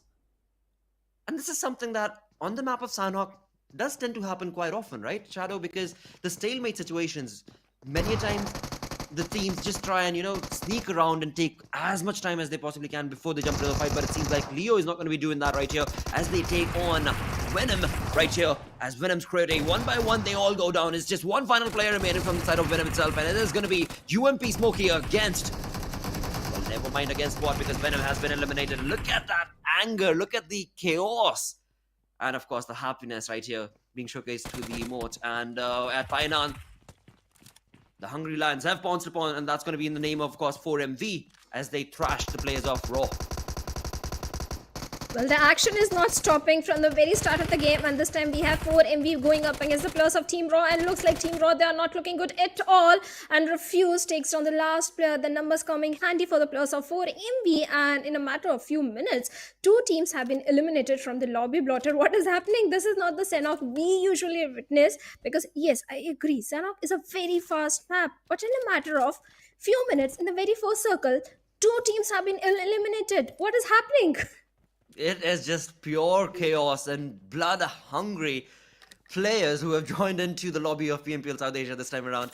And I'm loving it. I'm absolutely loving it, because this is the kind of game you want to be a part of. I mean, I'm sure in the green room witnessed the Miramar game. I expected the game to go slow in its pace, but that was not the case. Right in the first minute of the game itself, on the map of Miramar, we saw chaos ensuing. And by the end, of course, well, it was a quick, hungry battle that was showcased. But right now, that is exactly what the players are doing on the map of Sanhok as well, as we've got IHC on our screens. I mean, the caliber that IHC's players bring in. Zeol, Godless, Alex, I mean, Demo, they're flawless players. And of course, they're very, very aggressive when it comes to the play style that they bring. But at the same point of time, now, after having eliminated and gotten 3 defeat points, what kind of rotation is IHC going to be bringing in, as they seem to be about 700 meters from the zone? They are 700 meters away, but I don't think they are going to face any trouble in moving to their favorite drop location or to their favorite spot. But right in boot camp, we have the players of Abrupt Slurs. Abrupt Slurs, this is also one of the team I had very high expectations, because I know Abrupt Slurs from a very long time. Chari being the veteran from his region, he is a caliber, the player of his caliber definitely raises the bar of expectations very high. So let's see what's going to happen, because right now they are definitely not having the best of the resources. A shotgun in the hand, M416, yes, definitely M416 is a good weapon, especially in a map of Miramar, but shotgun, I have my doubts. Well, I mean, DPS has its own advantages at times, but again, it'll all boil down to if at all some other team tries to jump in ahead to boot camp, where of course Abrupt Slayers are at. But it seems like they're going to be making a rotation as well, and in doing so, like you perfectly mentioned, we'll have to see what other team are they going to cross ahead as they try and get that rotation done. But right here, DRS Delta, he needs to be very, very careful right here, because from the back angle, if Seal Arrow spots him out, it's going to be a done and dusted deal for DRS right there. But again, it's just a few minutes into the game. This is still stage 1 itself, as the teams have gotten their loot and now slowly moving in to find their opponents. And looks like Team Seal, they do have an idea there is an enemy in close proximity, so that is why they are being a little cautious. At the same time, DRS, I don't know if they have any idea, even the slightest idea, that players of Seal are also looting the compounds in the close proximity, so they have to be very careful, especially Delta. Look at the position of Delta. He's stuck. He's pretty much stuck. It's a 1v4 situation. He needs backup as soon as possible. Delta, what exactly is he gonna do? There's nothing he can do. I mean, he can slither like a snake, but then again, he might just be spot on ahead. But on the other front, as we were mentioning earlier, his teammate is up on that mountain, but for how long is he going to be able to provide that cover? Or maybe, you know what, if Seal is not careful, right here, there we go, this is the kind of opening that was needed from the side of DRS Gaming, and that is exactly where Delta jumps into the action. And what a perfect spray from Gyante, all that far away, and that in turn has resulted in 2 knocks. Seal being none the wiser right here, but from the back angle, it seems like Seal's Sancher has responded. But Seal Sancher has to face the wrath of Rules over there. Rules, he has a perfect hard cover for himself, but right now Delta is bleeding. He needs backup. He needs revival as soon as possible. But Sancher is also taking a lot of damage from the side of Rules over there. And let's see what's going to happen. Can Delta be saved in the situation? Wow, perfect grenade comes in from the side of Rogue, takes down Rules over there. And Rogue also goes down by Killer YTT. And he gets a confirmation also. The numbers coming handy for the players of DRS. They have managed to get 2 confirmation points, and Sancher is way too far away from his fallen comrade to provide the backup, provide the rescue mission that he needs. And looks like Team Seal, they have to survive as a one-man army for now. Oh, well, he's going to have to be selfish. He better survive and, of course, try and get as far away from that area, at least, as far as he can. Because That's not looking too good to be at. And as we can see on the map itself, Seal Sanchir is down south on the map. Of course, he's going to have to make that rotation to get into the zone. Nakam is looking pretty good and open for him. But of course, being the one-man army, he's going to have to play it a little safe on the other front. As we move towards the top of the map itself, towards Hartin, we've got Deadeye's on top, sir. All by his lonesome. Playing a very safe game as well. So, quite a lot of teams in the first few moments of the game itself have been brought down to just a 1 or 2 man squad.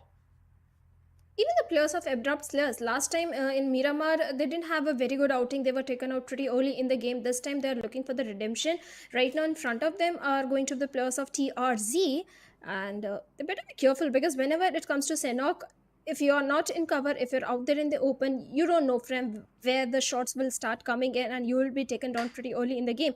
So that is why Abrupt Slayers, they need to be careful. But Leo, oh my god, this team never fails to impress me because last time also they had 10 elimination points in their hand and this time also 4 elimination points already in their hands. So Team Leo this time also looking very promising.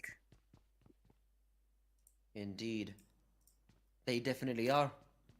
At the start of the day itself, they showcase the caliber.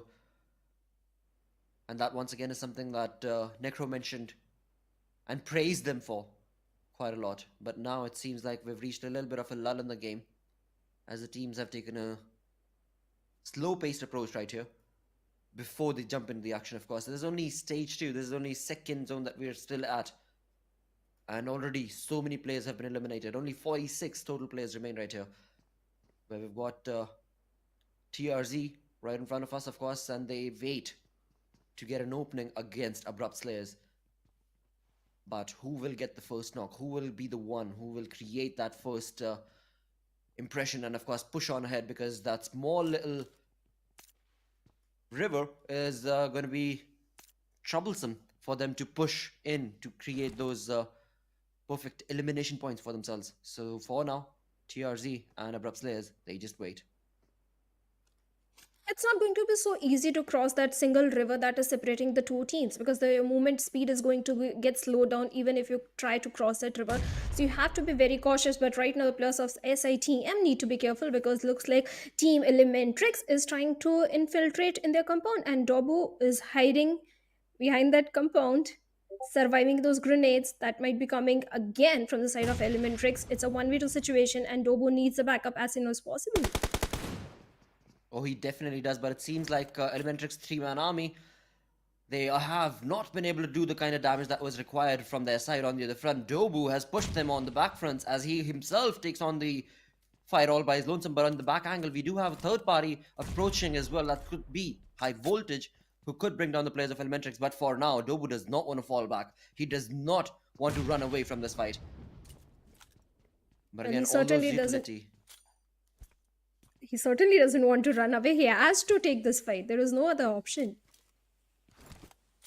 Indeed, all that utility that they've utilized. Now it all boils down to who creates the first opening right here. As of course, still very, very close Elementrix was to take down Dobu, but were not able to. And SITM, they are going to be able to, of course, move on ahead with the chicken dinner from the previous game, and it seems like a perfect spray coming in is going to be able to bring them another elimination point, a defeat point going in their favor. As QB, what a perfect spray that definitely was. They managed to keep Dobu alive, and in turn also eliminated another player of Elementrix. Thus, Elementrix left with just a 2-man squad. Well, Elementrix have learned the lesson hard way that never show your back to your enemy because they are definitely going to fire at you. They are not going to spare you, and that is exactly what happened with the players of Team Elementrix. Dobu was all by himself. They could have rushed towards him. Yes, definitely he was being provided the backline support from his teammates, but still Elementrix, now they are on the back foot situation. They have to go for the placement points, but with the recent change in the point structure, you have to go for the elimination points, and that is exactly what all these teams are trying to do right now. SITM, last time also they got the chicken dinner, 8 finishes. They are looking super aggressive this time also. Yes, they have one defeat point. They have Malik also. Malik is definitely from the side of HIGHVOLTAGE, a very experienced veteran player. Last time HIGHVOLTAGE in the very first game, despite having a good position inside the circle, they were not able to deliver the performance we expected from the side of high voltage. So let's see if this time they can turn things around in their favor. Absolutely. Still in a little bit of a stalemate situation as High Voltage will find themselves in close proximity to SITM. And look at that. Desert from the back angle is going to be jumping onto that bridge, and perhaps he could very well spot the players, the hiding players of High Voltage right there. But with that, now we finally do see the one player of DEADEYES on top, sir, all by his lonesome, swimming across. But it seems like SITM's player has spotted him down as well. I mean, SITM, they've got their eyes like hawks spread all across the entirety of the map. Pretty much their surrounding at least. But for now, again, they've not been able to get any closer to getting more points. As TRZ also close in to the positioning of IHC. And looks like it's going to be a ruined circle where the players of Team Elementrix are perfectly placed. Even the players of T2K, if the circle takes a little sudden shift, which it does take, T2K are in a very good position. But at the same time, look at the position of Leo Esports. I don't know how this team every single time manages to grab the best possible spot inside the circle. This time again, they have the southern eastern control entirely in their hands. So Leo definitely looking good again this time. But talking about TRZ, well, they have their eyes onto the players of Team IHC, and to move inside the circle, looks like they have to cross paths with IHC right now. Well, while that was going on, SITM was finally able to spot down the final player of DEADEYES guys on top, sir, as DEADEYES guys get eliminated as well on 14th position this time around. Not having a decent outing, but on the other side, SKYLIGHTZ Esports on day one has not been able to activate themselves. They also do get eliminated. 21 players, 12 total teams remaining, with that TRZ pouncing upon the players of Abrupt Slayers, as Abrupt Slayers catch the runt of the blues, and of course along with that a lot of lead coming in from Degree. Well, certainly Abrupt Slayers' first game was not in their favor, and looks like this time they are not looking good as one of the player has been taken down, but they are going to retaliate and they are going to take down the players of TRZ also. Steel Shot was running out there in the open. Somehow he dodged the shots that were coming from the side of Sleepy, but now they have to fight the battle with the blue. And TRZ, well, they can go for the easy rescue mission onto the fallen comrade, but Sleepy, how he's going to move inside the circle, that is the main challenge, because his position has been given away. He doesn't have any sort of a vehicle, and it's a fourth circle. It's going to dish out a lot of damage, and looks like Sleepy is already down to very low HP. He need to heal up as soon as possible. Indeed, he's only got a few minutes left, but on the other side of the map altogether, we've got Mabatex taking on shots against the players of Bad Intentions, as Bad Intentions Dylan does go down with Volley's perfect approach to this fight. Now we'll have to see Bad Intentions' teammate, Dylan's teammate, where are they at? Are they going to be able to help him out or not? While this is going on, Elementrix get eliminated thanks to SITM as well. SITM, they just do not know how to stop. They've got the chicken dinner from the previous game, and with the same momentum, they push on ahead in the map of Sanhok as well. But the game is far from over, as we still are left with 11 teams. And as you were mentioning, I mean, T2K, this is my prediction as well. Rather, was my prediction. T2K to get the chicken dinner on the map of Sanhok. But will they be allowed? Because Mabatex, they are slowly closing in. Same is the case for IHC as well. Mabatex managed to eliminate the last player of Bad Intention, and Bad Intention again having a very bad game. But on the other side, this time IHC Zoil has been taken down by Steel Shot. Perfect grenades coming in his direction, and multiple barrage of grenades coming in to get the confirmation onto Zoil. Also, TRZ looking super aggressive this time. But on the other side, SITM also opening things up and getting few good defeats. Let's see if they can convert them to the finish point also. But Godless is going to retaliate onto the players of TRZ, and TRZ right now they're running out there in the open, gets punished by QB over there, and Sleepy, well, it was bound to happen. He has been taken down by the play zone. Indeed. And as we look on ahead, IHC Esports, I mean, this team is also pushing on to get more points for themselves. Godless, he spotted out the players, but he's still not been able to connect those shots to, of course, TRZ. But from the early on action, Leo has kind of been missing now. I mean, Leo still has all the 4 players. I wonder where they're at. They were looking very good in terms of the rotation that they were making as well. But we're only left with 8 teams, so it's only a matter of time before Leo jumps into action as well. And it seems like TRZ, their days are numbered, their minutes are numbered, I should say right here. Because IHC's Godless does not want to stop, and in doing so, he is going to be gunned down as well. But thankfully his teammate is right around the corner to give him that revival. But it seems TRZ will take the elimination right here. First from the lobby, 7 teams remaining. Well, TRZ, they were out there in the open, they were making too much noise, and that is exactly what happens in a map of Sanhok when you're out in the open and you're making so much noise, picking up so many fights. But IHC, well, they have survived somehow with all the 4 players, have managed to get 5 defeat points. In fact, they are right on the periphery of the circle, having a good position. But on the other side, it is Team High Voltage who is picking up fight, and Assassin has managed to get the confirmation on QB of Team SITM. And looks like SITM, now they are surviving with 3 men, but they are going to retaliate. And Dobu has been is going to take down Assassin over there. No, it's Prabin. Prabin has been taken down. Sorry.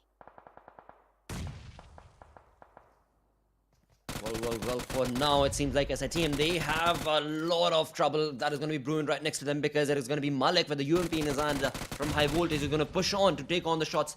It is a 1v1 situation right now, of course. Jiro against Malik. But where are his teammates? Of course, on the map, we can see they are right around the corner, and comes in a Molotov that is going to push Malik back. But they are at the edge of the map. They are going to have to push through this. One of them is definitely getting eliminated right here. But the numbers are in favor of High Voltage right here, because SITM Jiro is the only final player remaining, as Malik pushes on with a level 1 helmet and a level 2 vest with no utility around. It is all going to boil down to how good is your aiming and spray.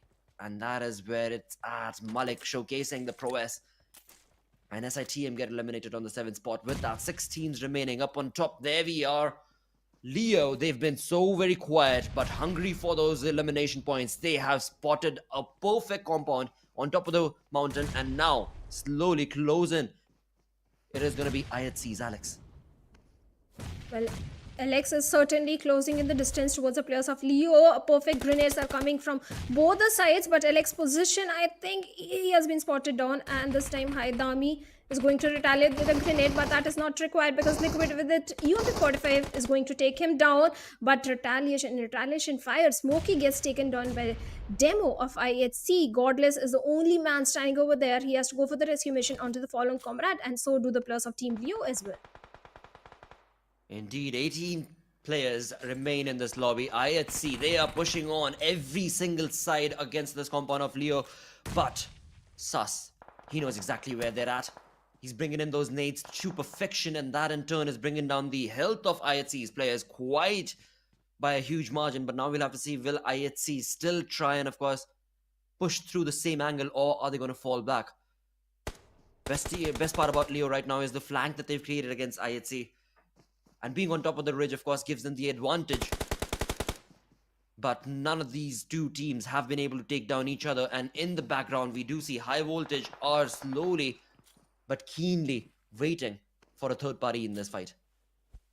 And somewhere else on the map, DRS and T2K are also locking horns with each other, where the players of T2K are getting taken down. So T2K also needs to be a bit careful. Team Leo, well, they have to go for the rescue mission onto Sus, and looks like Mr. Smokey is going to get the revival necessary in the situation. And the circle is going to close in a matter of 9 seconds. And let's see where the next circle is going to be. On the other side, DRS, well, they find the confirmations also onto the players of T2K. Jane still bleeding out, fighting with the blue, and gets taken down, gets a confirmation. Now T2K is surviving with only 1 player, make it 2, because Siyog is going to get a revival from Sandesh. Oh, well.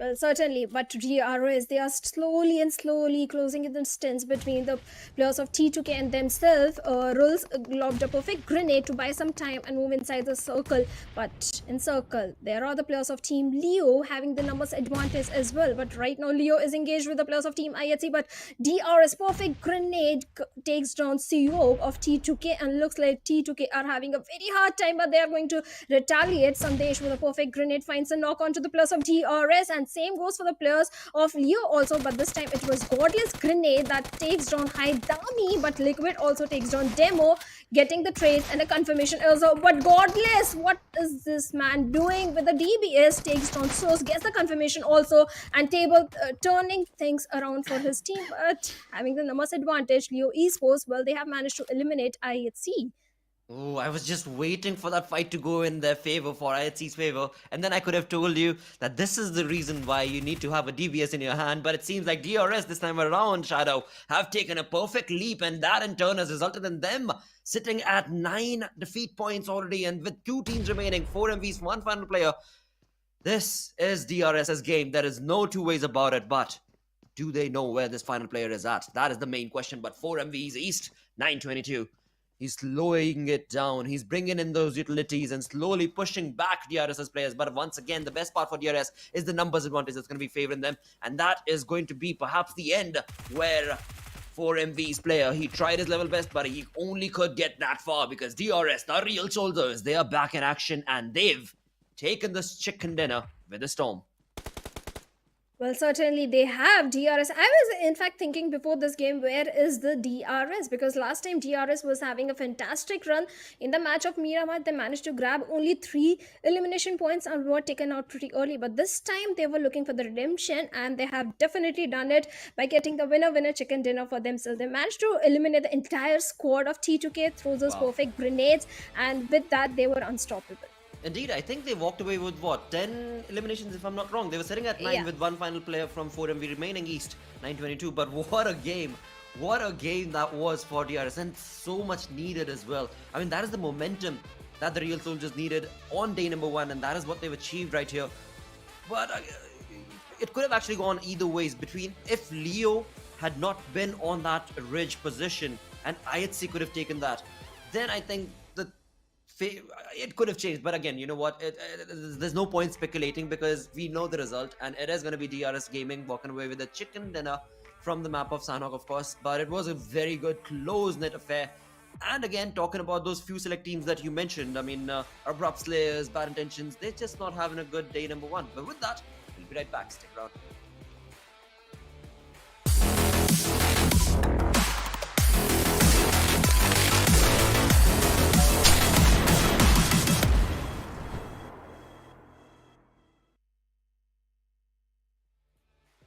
And we are back, of course, with the post-game analysis. And the post-game analysis, again, Shadow, what would you say? It was chaos through and through. From the starting till the end, it was a chaotic game. Well, certainly it was a chaotic game. The fight started happening in Painan. In a matter of few minutes, we saw elimination of 2 teams, where Team Leo managed to eliminate 1 entire squad, getting 4 elimination points, and the domination continued till the very end. But valiant efforts were put up by the players of IHC, especially Godless with that DBS in the final moments. He managed to take down not just 2 players of Team Leo, getting the confirmation also. So yes, valiant efforts from all these teams. The change in the point structure is definitely forcing everyone to go for the aggressive stance, and that is certainly being delivered in every single game today. You know, one thing that I was suddenly reminded of when we jumped into the map of Sanhok is that, you know, long back in the day, there was a time when we would cast the game of Sanhok where we knew what players are going to do. They'll, you know, get as many first aids as they can, and then just sit back in the blues for the heal battle. And that was just something that that needed to be changed. And of course, it's all thanks to the way, you know, PMPL South Asia has changed the way the points are distributed this time around. So they are forced to go for those elimination points, for those defeat points, which again is the chaos that we signed up for, basically, right? Actually, I think the developers have heard the prayers of all the casters and every single player out there who hates the meta of heal battle. That is why even if you go for a heal battle this time, you get a chicken dinner, you get 10 points. But there is some other team getting 14 elimination points, placed on the 3rd or the 4th place, still being the table toppers in the overall ranking. So you have to go for the elimination point. You can't rely on the placement point only. That is so true, and that is so important as well right here, of course. But this is just day number 1. I mean, the chaos has started. The chaos is slowly pushing on ahead. But now we'll have to see how exactly is this going to change, though. Because till now, we haven't seen a single team walk away with 2 chicken dinners. From the start of the day, we've been slowly leading the charge towards one region to the next region, walking away with the chicken dinner. But we're still left with 2 more games for now. So again, we've got an Erangel, we've got a Miramar, and in all of that, it now reminds me raw officials. Oh, what tough luck they're having right now on day number 1. Because this game also they got thrashed upon quite early on in the game, and same happened in the previous game as well. Well, definitely, in the very first game, they placed on the, I think, 16th spot with only 2 elimination points. In Miramar, they didn't get any single elimination points. So definitely, Raw is not having the best of the time today. But the player who is having the best of the time in this particular Sanhok is going to be Godless of IHC, because he's the MVP with 5 elimination. And look at the damage that he was dishing out, close to 1026. Oh yes, That's a very high number. He just pushed on ahead. He knew. I mean, you know what? He was showcasing to the entire lobby, my name is Godless. I push on and get the job done. And that's exactly what he did and showcased. And the result, of course, is clearly showcased right here with the way that final push was created from his side with the DBS in his hand that you were mentioning against, of course, Leo Esports. That was incredible. That was like a valiant effort coming in from his side. But sadly, of course, the numbers advantage was not in his favor. But kudos to him. Of course, we did talk about it at the start of the day. You and Necro did, where MVP ranking also factors in because there's $1,000 on the line. Well, certainly $1,000 for the MVP only with a single individual. So definitely that is going to matter a lot, because the prize money you have to share with your teammates, but the MVP prize money, it's only yours. It's only yours. You can do whatever you want with that heavy prize money. $1,000, Blotter. Come on. I like it. I like the way you say it. You have to share with your teammates. Why would you not? But Of course. that is exactly the reason why there is an MVP ranking, of course. And like you perfectly mentioned, $1,000 in the bank, of course. These players are looking very good. I mean, Leo, they've been slowly on the ranks. Same is the case, of course, IHC players as well. But I'm sure what we're looking at is just the start, because Stalwart Esports, that is one team that I've got high hopes from as well. And slowly they have started showcasing a little bit of a prowess. I mean, in this one, what I was missing to see was Seal Esports actually. Yes, Seal definitely not having the best of the time. In fact, not just the Seal Esports, like you mentioned, Abrupt players also not having the best of the time. Then we have the players of SKYLIGHTZ Gaming also. I was very shocked with the performance of SKYLIGHTZ Gaming, because this was not something I expected at all from them. So definitely big names are there who are not delivering. Okay, T2K also. What do you think about this team? Because one game they showcased very good performance. Miramar was entirely not in their favor. This time it was a decent performance. Last SA Championship also, that was a problem with T2K. Week 1 outshining everyone. Week number 2 not having the best of the time, because of which they lost a heavy chunk in the prize money. They did. I mean, they definitely did. But right now, we'll come back to this conversation as we move on to the top players right now. And let's have a look at the top players list itself from this game. As Godless, of course, is going to be leading the charge, being the MVP. But then comes in DRS's Gyante. And we saw the kudos perfect plays that he was able to create. But along with that, of course, East 922 coming in for 4 MVs. The final player who stood his ground, of course, finished second in the game. But then we do have Malik and Mr. Smokey from Leo to talk about as well. Well, certainly Leo Esports, IHC, few names who are reigning supreme in every single game. Talking about the match ranking, this time it was DRS entirely having 10 elimination points in their favor, but Leo Esports are also not far behind. 9 elimination points, but only 5 placement points, makes a total 14, sitting on the second spot. 4 MV also having a very good outing in this particular one with 13 points. IHC, again, a good performance delivered from their side with total of 12 points, out of which 8 are elimination points. Indeed, I mean, for SITM as well. I mean, the previous game they got a chicken dinner. This time around, they only walk away with 1 placement points. But I believe 6 to 7 elimination points is what they've got. So definitely a decent outing for SITM Esports as well in this game. But look at that. I mean, this final page, it's just bad to look at. We've got Venom starting all the way from bottom. DEADEYES guys, Seal Esports, Intention X, Abrupt Slayers, Raw officials. They've just been not having a good day. That's all I can say. Elementrix, but what they did in this particular one was very disappointing, because they were picking fight with the players of SITM. It was only one player in that particular compound But Indeed. instead what they did was they showcased their back, they showed their back to the enemies, and whenever you do that, definitely multiple people are going to fire in your direction, and that is what exactly what happened. They lost 2 players, and we know in this particular point structure you need to have all the 4 players, especially in a map like Sanhok, because you have to rely on those finish points.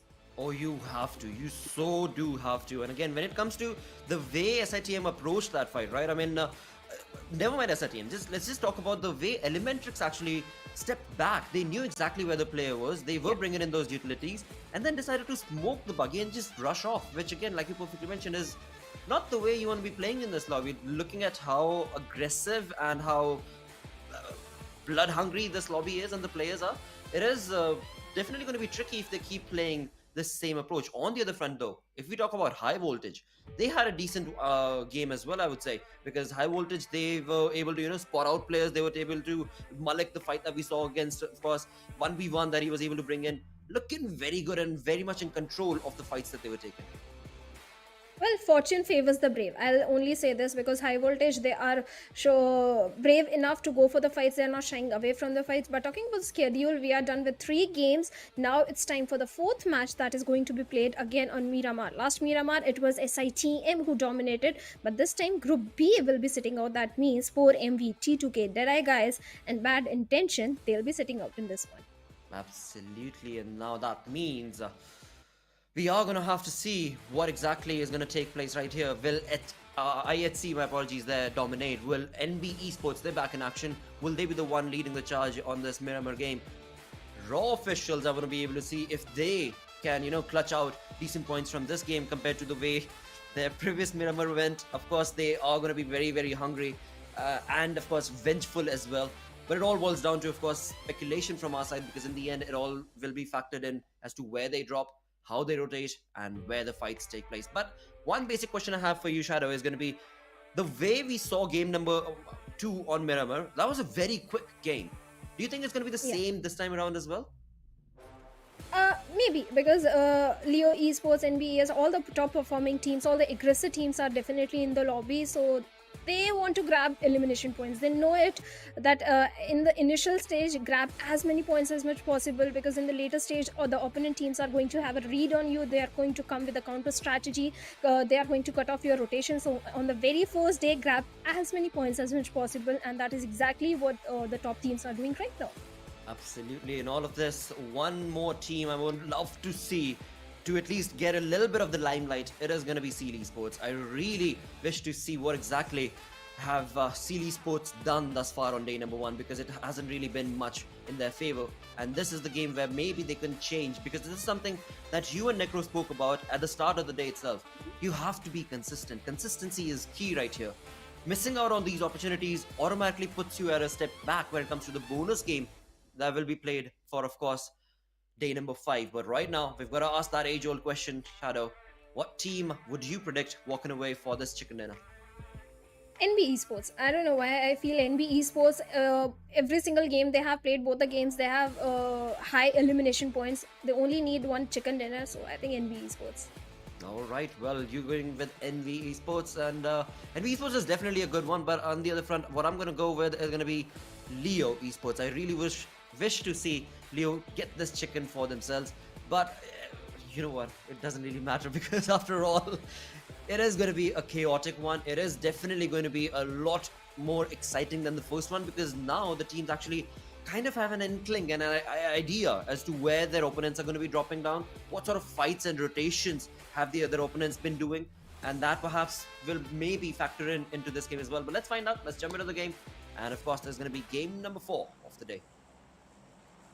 Game number 4, Miramar, and the flight path is all the way from the side of Los Leones towards the side of northern side of Valle del Mar. That means we have a southern flight path, so all the teams that likes dropping in towards the side of La Cobreria, Ruins, Campo Miltatore, Emuda, they are up for a very long rotation. They have to glide, they have to find those vehicles as soon as possible, and in doing so, they have to make sure there is no enemy in the close proximity. Absolutely. Now, based on this flight path, I mean, I don't know, I would love to see a Hacienda del Petro zone, something up north, perhaps towards El Azhar. Now, that would be the perfect showcase of how the PUBG gods love to play the game, and that's exactly what they're gonna do, of course. I love the circle. I just love the circle. Whenever we have a southern flight path and if there is a northern circle, I love it because it brings the chaos, it brings the action from the very get go of the game, and looks like this time is going to happen again. But we have a drop location clash also in Los Leones, where we have the players of SATM and one more team. So, do you think there is a possibility of fight happening in Los Leones? Well, I would love to see that take place, but again, we'll have to see if they will, because again, Los Leones City is a pretty massive urban city, so taking a fight in that is not going to be an easy one. They can very well, in the early few minutes of the game, get their loot segregated and perhaps understand where their opponents are at. But yeah, taking that fight is going to be a tough luck situation for both those teams. On the other front, if we talk about the teams who are looking very good based on the rotation that they've made right off the bat, Mavitex. I mean, they are jumping straight into the zone. Skylight Gaming. They're looking very much in control of pretty much trying to go into the center of the zone, and that is where now they are going to be, perhaps have an upper hand as this game progresses on. Well, certainly they are going to have an upper hand, but in the overall ranking, it is right now for MV who are leading the charge. Every single game they had a very good outing, but this time they are sitting out. That is going to open things up for the other teams who are sitting on the second or the third spot to topple them over and come on the top in the overall ranking. But Stalwart Esports, talking about this particular team also, let's see what they are going to bring, because yes, the last Miramar was in their favor in terms of the elimination. They got 9 elimination points for themselves, but placement point is something they are not able to grab for themselves. Indeed, we'll have to see if in this Miramar they're going to be able to change that pace that they've had on day number 1 or not. But of course, we do still have one more game after this that'll be played on Erangel. So, no harm done there, even if the game does not go in your favor. Because they're still at least able to get decent amount of points throughout the games that we've seen. You know, I mean, rather we should talk about teams like Esports, like Abrupt Slayers, who just have not gotten good points whatsoever at all. Raw Officials, TRZ. These are teams who kind of have been a little on the struggling side for day one. They are certainly struggling, but we still have 2 games. We still have 2 games left. They can do a comeback, but like Neeraj also said, Blotter, that this is the very first day. You're just testing the waters. You're experimenting a few things. First day might not go in your favor, but the entire first week, if that is not going in your favor, then there is a problem. Then you have to think what is going wrong. First day, we can give them a benefit of doubt that it's just the first day, you are not prepared or something is there. But from the second day, you have to start doing a comeback. Otherwise, you won't find yourself in the top 12 or top 10, and you might miss out on the bonus match. Indeed. I mean, we know already that, we've got 20 teams participating right here. And from match 1 itself, the chaos has ensued and started. And slowly and steadily, these days are going to just go down and the numbers are going to dwindle down. And that is where, of course, what you mentioned, not having a consistent play is going to factor in. And we know that only 16 teams, top 16 teams, are the ones who will be pushing on ahead into the finals. In fact, not only that, for the bonus game as well, that will be played on day 5 on Sunday, on weekend day. I mean, those bonus points that you can collect from that bonus game, it is a big boost to your placement and, of course, the prize pool that you'll be walking away with. And that is something that, again, these teams are... I'm going to be a little stern over here, that they have to really, take charge. I mean, the names that we were just talking about, who are not having a good start to day number 1, they have to take charge starting right now. But overall, I mean, I can expect the best for them. In the end, it'll be what you'll reap basically what you sow, as we've got Reaper from Raw making a rotation and running away from the Blues.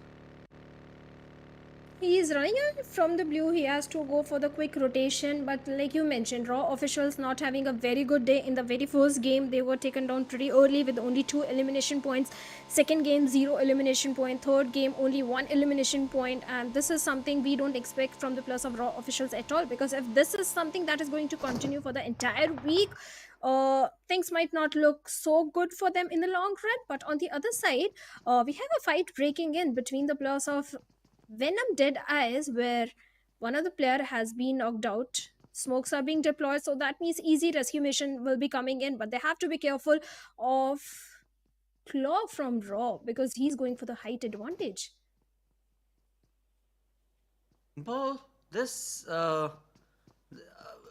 is troublesome actually for Venom DE right here, because I don't think they've got a vehicle and they've got a long way to go to get into the zone. Thankfully, this is just stage one, but look at that. I mean, 2,000 meters.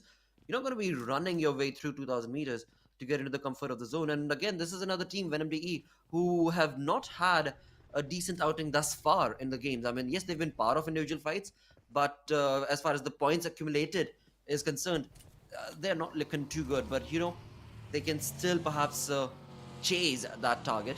But we'll have to see if they get cut short right here while they make this rotation. At the same time, Venom D, they don't have too many health kits also. Too many med kits also they are not having in their hands. So they have to go for the quick rotation inside the circle because this fight with the blue is going to cost them their resources. At the same time, maybe someone is already waiting for them on the periphery of the circle. That means double trouble. But on the other side, we have the players of Team TRZ. Talking about this particular team, they had a decent run. I won't say a very bad run. Yes, in the very first game, they got one finish point, but Team Elementrix Astra has been taken down by the players of SKYLIGHTZ Gaming. Indeed, a fight definitely has been brewing right now, and it seems like it is going to be no fear with that perfect nade, who could probably bring in a little bit of fear against Frag from the side of Elementrix, as one of his teammates has already been pushed down, and now with the UMP in his hand, he pushes on, and he's spotted the head, and there we go, a perfect spray coming in to action from the side of course, SKYLIGHTZ Gaming's no fear, and in turn, he's going to be able to accumulate not one, but I believe 2 defeat points, as that was the second player that he downed from the side of Elementrix. And yep, there we go. 2 defeat points coming in to the side of SKYLIGHTZ Gaming. Just the kind of action we needed to see on this map of Miramar right here, because quite a lot of these teams are separated and segregated, majorly because the zone pushed on to the north, and of course the flight path was down south.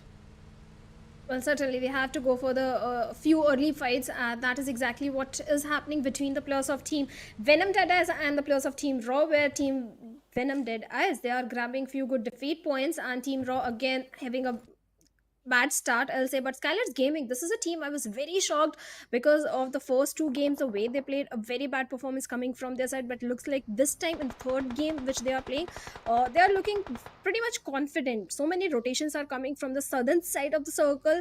That is where all the fight is going to happen, especially around the graveyard area. So abrupt slayers are there, then better be careful. But on the northern side also, there are so many teams present, so this time is not going to be so easy to find that perfect spot for yourself. Indeed, as we've got abrupt slayers right next to the positioning of I8 Viper, with that we can see with the AK in his hand, and it seems like he's going to be very snail-paced approach in this fight, as Sleepy has absolutely no idea that right around the corner, of course, I8 Viper is just waiting, being very sneaky right here. But in turn, it seems like Sleepy is going to be pushing back, and Abrupt Slayers, they tried their luck, they know where the team is at, but again, the compound is going to be helping them out. On the other side, Abrupt Slayers, Gangsta is going to be taking on shots from far away against the players of SITM. Abrupt Slayers, they're taking on a lot of fights, but there's no conversion. I mean, this is troublesome, conversation that they're having within the team itself. It seems as a little lackluster right now. Well, when it rains, it pours. That is what's happening with the players of Abrupt Slayers. This is not their day, but still, all the 4 players are alive. That is a good thing. They have a good spot inside the circle. All they have to do is make sure they survive till the top 10 or top 5, and that is when they can start taking fights. Because if you're being aggressive from the very start, maybe you lose out on your players, and in the end, if you're not having the numbers advantage, it is not going to go in your favor. Indeed. For now, they've seemed to have hunkered down right there in that small little ridge and crevasse that they found. But right around the corner, of course, they did take on shots against SITM, and SITM is one of those teams that does not like to fall back from a fight, and we could very well see a fight take on between those two. But as we move away from there, we've got SKYLIGHTZ Gaming in our screens, and right across the road is going to be high voltages players jumping in as well. So SKYLIGHTZ Gaming looking very good in terms of the positioning that they've got. Mabitex, the team that made an early rotation, are still sticking to the edges. They do not want to jump into the fight just yet. But that zone shift, now the teams are going to have to make further rotation down south, which in turn, of course, is going to be very advantageous for high voltage, the way that they've read this zone and the way they've got nobody in their proximity. Even the players of Leo can start to dominate from the southern side if they manage to take down 1 or 2 squads, or even if they manage to grab those compounds toward the complete southern side. I think Leo also are having a good spot in this particular circle. But right now it is again SITM versus A+B+C+D and A+B+C+D+E. Oh, they better win this one, because 3 back-to-back bad games is something I don't want to see from such an experienced lineup. Well, we'll have to see what exactly is going to turn out after this fight, because it seems like they're none the wiser, and A+B+C+D is going to get destroyed right there from the side of Desert from SITM as he pounces on and takes on those shots. Will not be able to convert that into a confirmed defeat point just yet. Will throw a nade and then push back, but what a perfect spray coming in from Bishal to be bringing down the odds in his favor as well. A perfect trade between A+B+C+D and SITM, but A+B+C+D, the position that they're in, few good nades could be their end, could be their demise right now, and that is something that SITM, if they act cautiously and proactively, could very well end A+B+C+D. But on the other side of the map altogether, we've got Seal taking on shots against the players of IHC. Well, certainly too many fights are happening, but this is the moment when the players of Team A+B+C+D can lob those perfect grenades and eliminate 2 players of Team SITM. But right now they have too much on their plates, because they are picking fight with the players of Team Raw also. Now they are pretty much sandwiched between these 2 teams, and look at the position they are in. You were pretty perfect that one good grenade from the side of SITM could be the demise of more than 1 player of A+B+C+D. Indeed, but right now SITM themselves have a lot of things brewing for them, because from the backlines, it was I8 who were taking on shots against them, and of course for A+B+C+D, we know that they've got another team in their crosses as well, and that's going to be none other than Raw. So right now, it is a bit of a stalemate situation that A+B+C+D are going to find themselves in. They're trying their luck, but how are they going to get out of this sticky situation near the junkyard region that they've stuck themselves in? At the same point of time, on the other side of the map, IHC and Seal still are dominating against each other. As Mabitex was making that rotation, it's going to be none other than NB, who seems to be pushing them against them. And that in turn, of course, is going to be thanks to the way the zone pushed from north to south. And on the other side of the map, it is Team Leo. But wait a minute, what is happening? IHC Godless takes down one of the player of Team Seal over there, gets an instant confirmation, but Sanchar is going to retaliate. Can he take down Godless over there? And the answer is going to be no. He goes for the reload, gets a confirmation onto some other player of IHC, and IHC, now the numbers are falling. Wait a minute, the team has been eliminated. The entirety of IHC has been eliminated. What just happened? Seal Esports, you wanted to see a comeback. The comeback is coming in, but at the cost of what? 3 players? Well, this is not looking good for Sanchar as well, because Stalwart Esports' player has spotted him out from far away on the ridge itself. And that again is not the kind of outing that I'm sure Seal Esports wanted. But while the other fight was going on, I was looking at the kill feed itself, and the elimination feed clearly showcased that it was like a to and fro between Seal and IHC. So yes, Seal did lose out on the players, but they eliminated at least one of those really big names, IHC, altogether from the lobby. So I guess a decent outing for them, but now we'll have to see what the final player is going to be able to do. On the other side, we do have, of course, the real soldiers slowly and steadily jumping into the zone itself, and it seems like the final player from the series was not going to be able to do much as he gets eliminated. 46 players still do remain. 46 players, 14 teams still remaining, and it's the 4th circle. The blue is going to close in a matter of few minutes, so teams have to quickly go for the rotation inside the circle. Otherwise, this time blue is going to punish them. And Team ASL A+B+C+D are still in a very tricky spot, because the players of Team Raw have closed in the distance toward Gangsta. The Molotov is coming in towards the side of Gangsta, but the smokes that have been deployed are providing clear cover to Gangsta. But for how long? That's the main question. For how long Team A+B+C+D can survive in this situation, because the players of Team Raw are trying to hold the perfect angles and the height advantage also, but A+B+C+D are going to retaliate. The trades are going to come in from the both sides. Absolutely. For now, there's one player gone down from the side of course, Bruxelles. Same is the case. Reaper goes down from Raw as well. So as you perfectly mentioned, equal trades taking place right here. But it is going to be a 2v2 situation now between these two teams. And SITM, again, they had troubles of their own brewing. But now, this is the moment that they could very well shine upon. And of course, bring in a third party against these two teams. But talking about these two teams themselves, it seems like Bruxelles are going to have the better and upper hand, where Raw officials tried their level best. I mean, it was a really good approach from Getauta as he slowly used the ridge to get closer and closer to Abrupt Slayer's lair. But sadly, it resulted in nothing as Raw do get eliminated. Now we're left with only 12 teams. SITM still exactly at that same ridge, but look at the far back corner where, of course, we do have the players of 4MV right up on top of that mountain. That's a really good position to hold. But let's see how long is the zone going to be able to favor them. Even the players of Team Leo are also engaged in a fight with the players of Team SITM. And like you mentioned, SITM, they are having the height advantage on the players of Team Leo. At the same time, Team Leo, they have to move a bit inside the circle as well. They have to go for the rescue mission onto the fallen comrade. I don't think there is going to be any trouble in doing so. But how they're going to move inside the circle, how they're going to transition themselves in the safety net of the circle, that's the main question. But Abrupt Slayers, well, they have managed to survive the tricky situation they were in and managed to grab 2 defeat points also for themselves. And on the other side, it is Team Intention X Esports that is going to bid bye-bye at 12th spot, all thanks to DRS Gaming. Indeed, and just a correction right here. The team up on top of that mountain is going to be TRZ.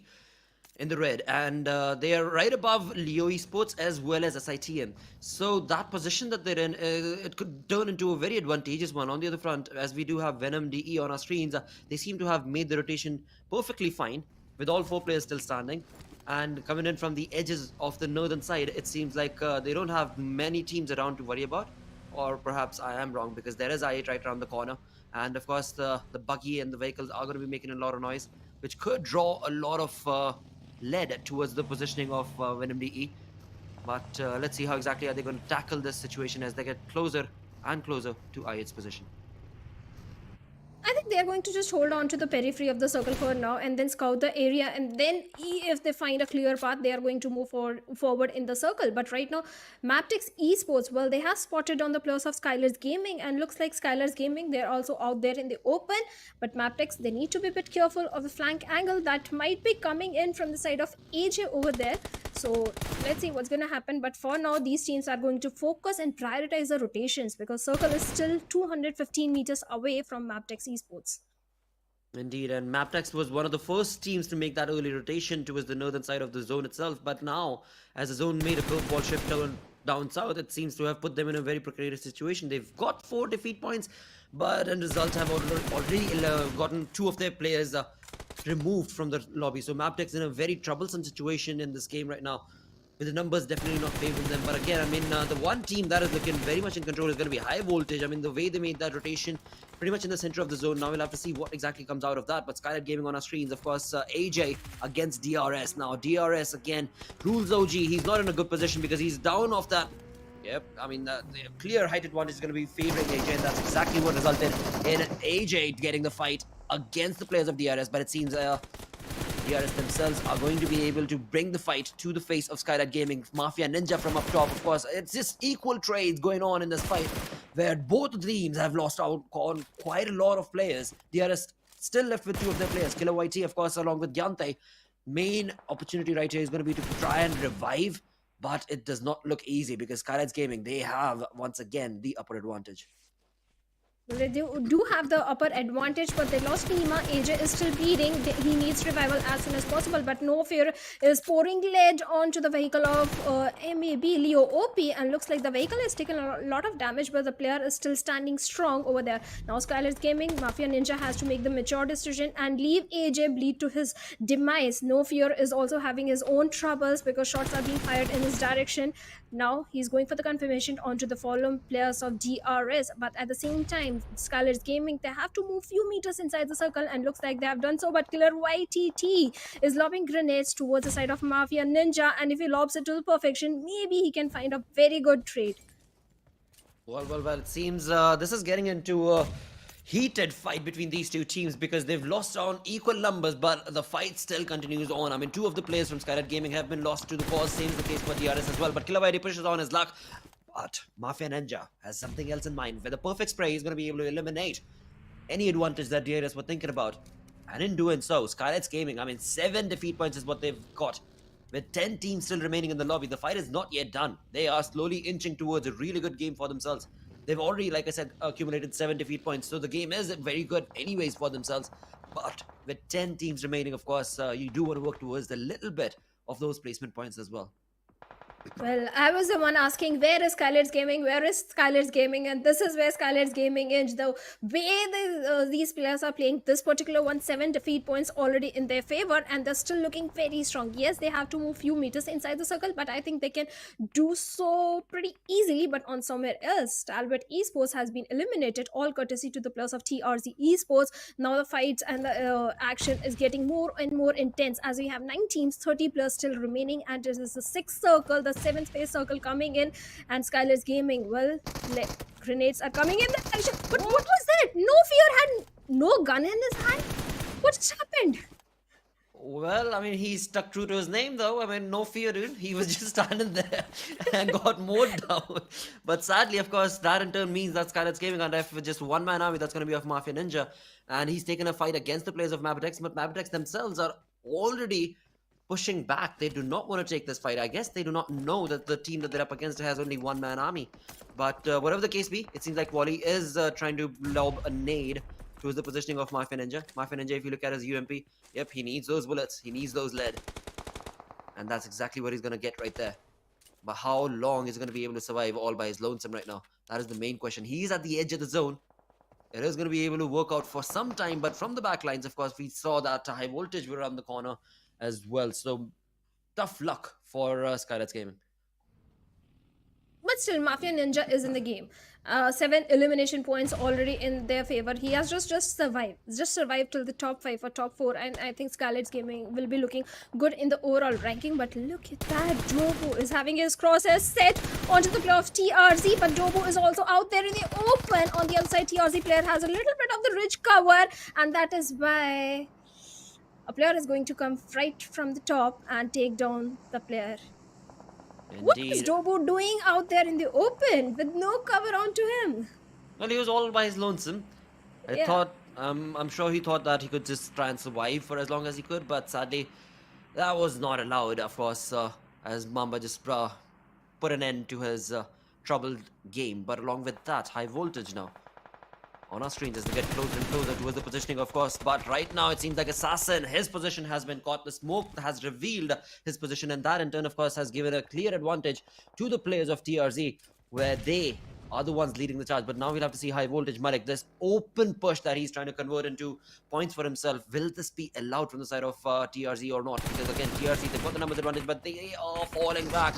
They don't want anything from this fight, and it seems like Steel Shot, the one final player around the corner, is going to be left, and he will be going down because his teammates left him to die.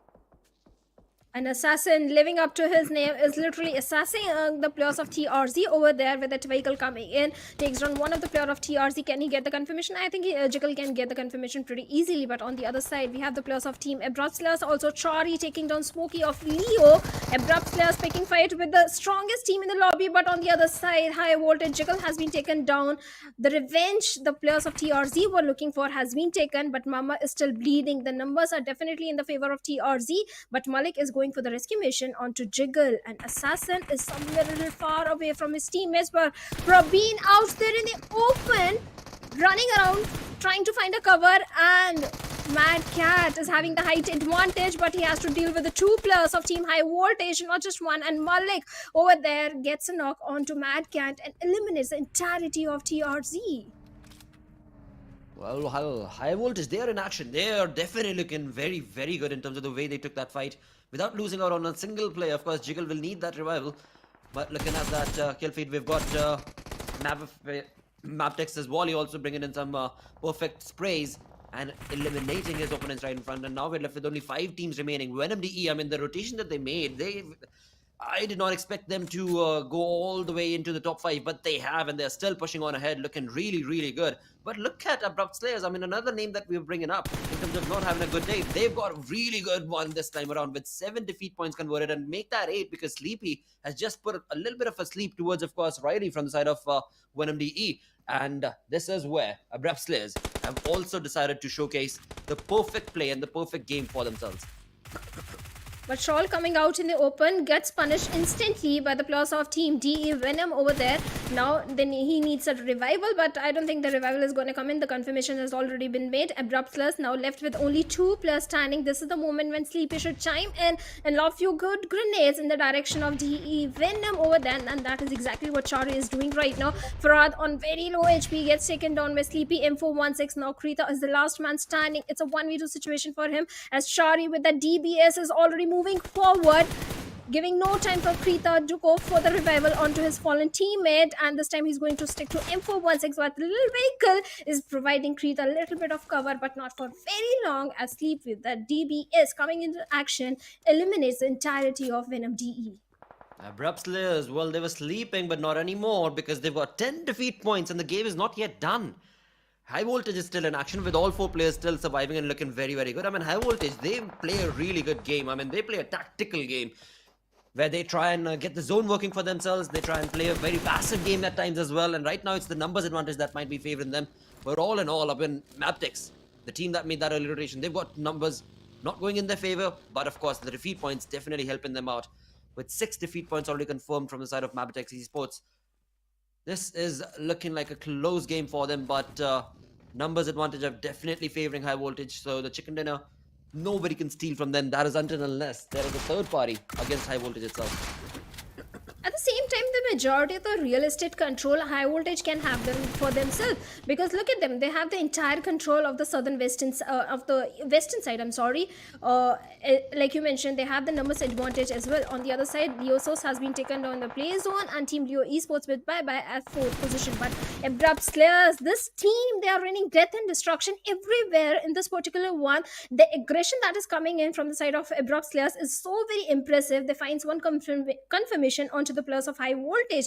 So the numbers advantage which you were talking about, well, looks like Abrupt Slayers, they're looking to nullify that advantage. Indeed, and this ghillie suit right here in Assassin is going to be helping him out, and perhaps give him the game as well. But he's going to have to be very, very sneaky the way he approaches that. And Jiggle on the other side again, High Voltage. I mean, they've got really good control, as you were mentioning, of the zone itself. Mavericks, they've got nowhere to go. They've pretty much stuck themselves in that small little shack, and that is going to be their end, perhaps, because there is no way that they're going to be able to walk out of that situation. And that is exactly what Assassin is going to be working towards. Same is the case from Abrupt Slayers, Chari as well. Everybody wants those kill feed points, and that is where it seems Sleepy from Abrupt Slayer is going to be able to steal it from Chari, making 12 defeat points for the side of Abrupt Slayer. I mean, this team was sleeping till now, but I mean, they've decided to showcase that they're still the boss. Whatever points they were losing from their side, they seem to have recovered very beautifully. Well, they have sleep in the team, so they were sleeping for first 2 days, but now they are slaying everyone, living up to their name, and looks like this time it is going to be Assassin who is going to be taken down. The height advantage which Abrupt Slayers are having is perfectly working for their advantage.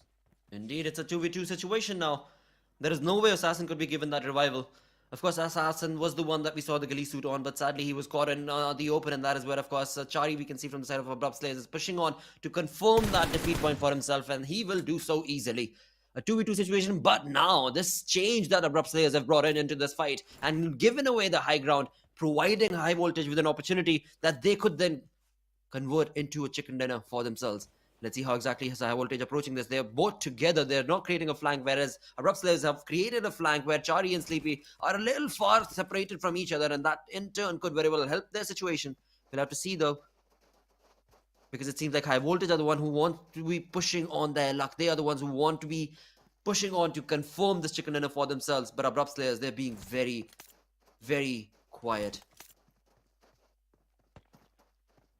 Well, they are being quiet. High voltage definitely have the height advantage, but Sleepy has an idea where exactly the players are, but vice versa, it's not true. High voltage, they have no idea where Sleepy is hiding, but now they know. And with the DBS, he takes on Probeen over there, but the trade is also coming in. Jiggle coming in with the perfect trade onto Sleepy. Now comes to a 1v1 situation, and it is Abrupt Slayers who reign supreme this time, and they get the winner chicken dinner for themselves. Wow. The team that we were talking about, missing from the action, not doing too good. They are looking phenomenal from this game. I mean, total elimination 16, along with that, of course, the chicken dinner. 10 points, 26 points in total. This team, they've put the nail in the coffin today, and they've done it gracefully from this game. The second last game of the day, I mean, this is what they were waiting for. It's absolutely fine, because I'm happy for them, definitely, because this is something that we needed to see from the side of course, Abrupt Slayers. Especially when you have the veteran players in your lineup. Chari is a very old veteran player from the region of South Asia. We expect big things from the team, and that is exactly what Abrupt Slayers delivered this particular time. Even SKYLIGHTZ Gaming, this time they showcase signs of improvement, I'll say. Not improvement, Yes. a sign of comeback. So I think next game SKYLIGHTZ Gaming could be doing the same thing which Abrupt Slayers did this time.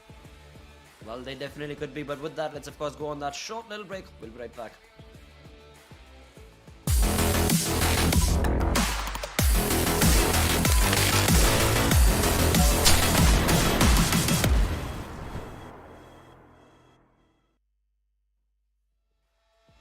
Alright, and we are back.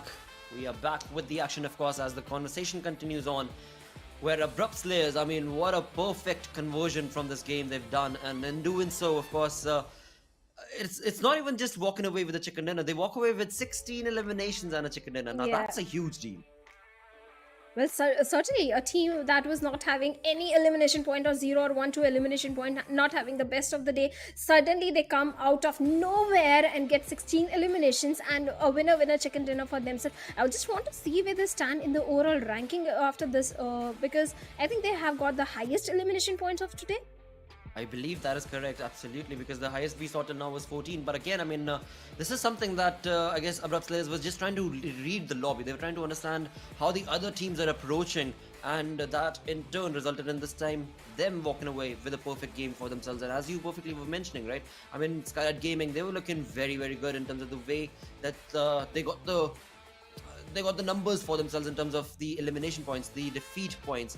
Sadly, they were left with just a one-man army in the end, but overall, definitely a graceful start for them as well. But again, right now, as we were talking before this game, you know, we pointed out a couple of names. Venom DE, we were pointing out Abrupt Slayers, we were talking about that why and how can they change their play, and now they definitely have. Well, certainly they have delivered what we expected from the teams, but even other teams also, few other teams also showcase signs of aggression. Like TRZ, at one point they were having the height advantage, and the way they took advantage of it, I think that was also very impressive for a certain time. Most certainly, and with that, okay, so we do have a prediction counter as well. Well, that is good to know. All right. Sadly, we don't get any this time, but hopefully in the last game, hopefully the final last match number 5 that will be played on Erangel, maybe we turn it into some luck. But of course, for that, we'll have to see what the game is going to be. But for now, of course, it is going to be who the leading charge was in this entire game, right? I mean, we talk about the top players, we talk about the MVP. Who do you think should be the one walking away with the MVP this time? I think it could be Chari or Sleepy from the side of Sleepy. Abrupt Slayers. I Yeah. think, yeah, Sleepy could be. Because That's what I'm thinking. even in the end, with the DBS, I think we have been seeing this from the fall season 2020 of PMPL, the DBS meta coming into the picture, especially in Miramar final few moments of players switching to DBS in the close range fights, because earlier it was always a sniper rifle in their hands and M416, but this time it's M416 and a DBS, and it's crazy. It is definitely very, very ludicrous. With that, let's of course have a look at that MVP and find out if our prediction comes in true. And it is going to be Sleepy. Well, production, you should at least give us that, mate. We got the production, or rather the prediction for the MVP correct.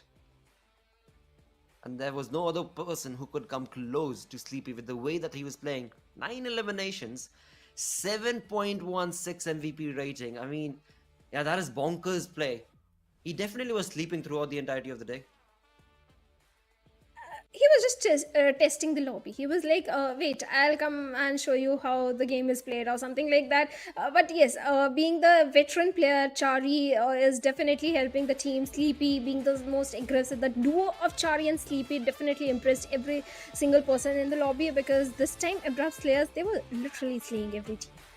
That is so true, of course. On the other front, of course, High Voltage, they tried their level best as well. I mean, it was a 2v2, then it turned into a 1v1.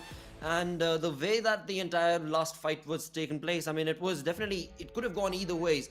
But in turn, of course, it was Abrupt Slayers who were looking that much more momentum-based gameplay is what was being showcased from their side. They had already accumulated 14 elimination points, 15 elimination points already. So they were looking pretty good compared to the 4 from High Voltage. With that, let's go ahead and have a look at the top players coming in from this game. Well, Sleepy, And of course. along with There we Sleepy go. and Chari.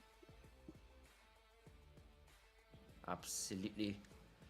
And then we have Mamba, Leo, OP from Mabitex. Again, Mabitex, another team that we can't definitely mention that made that early rotation, but stuck their nose a little too slim and thin. But of course, resulted in a decent outing for them as well.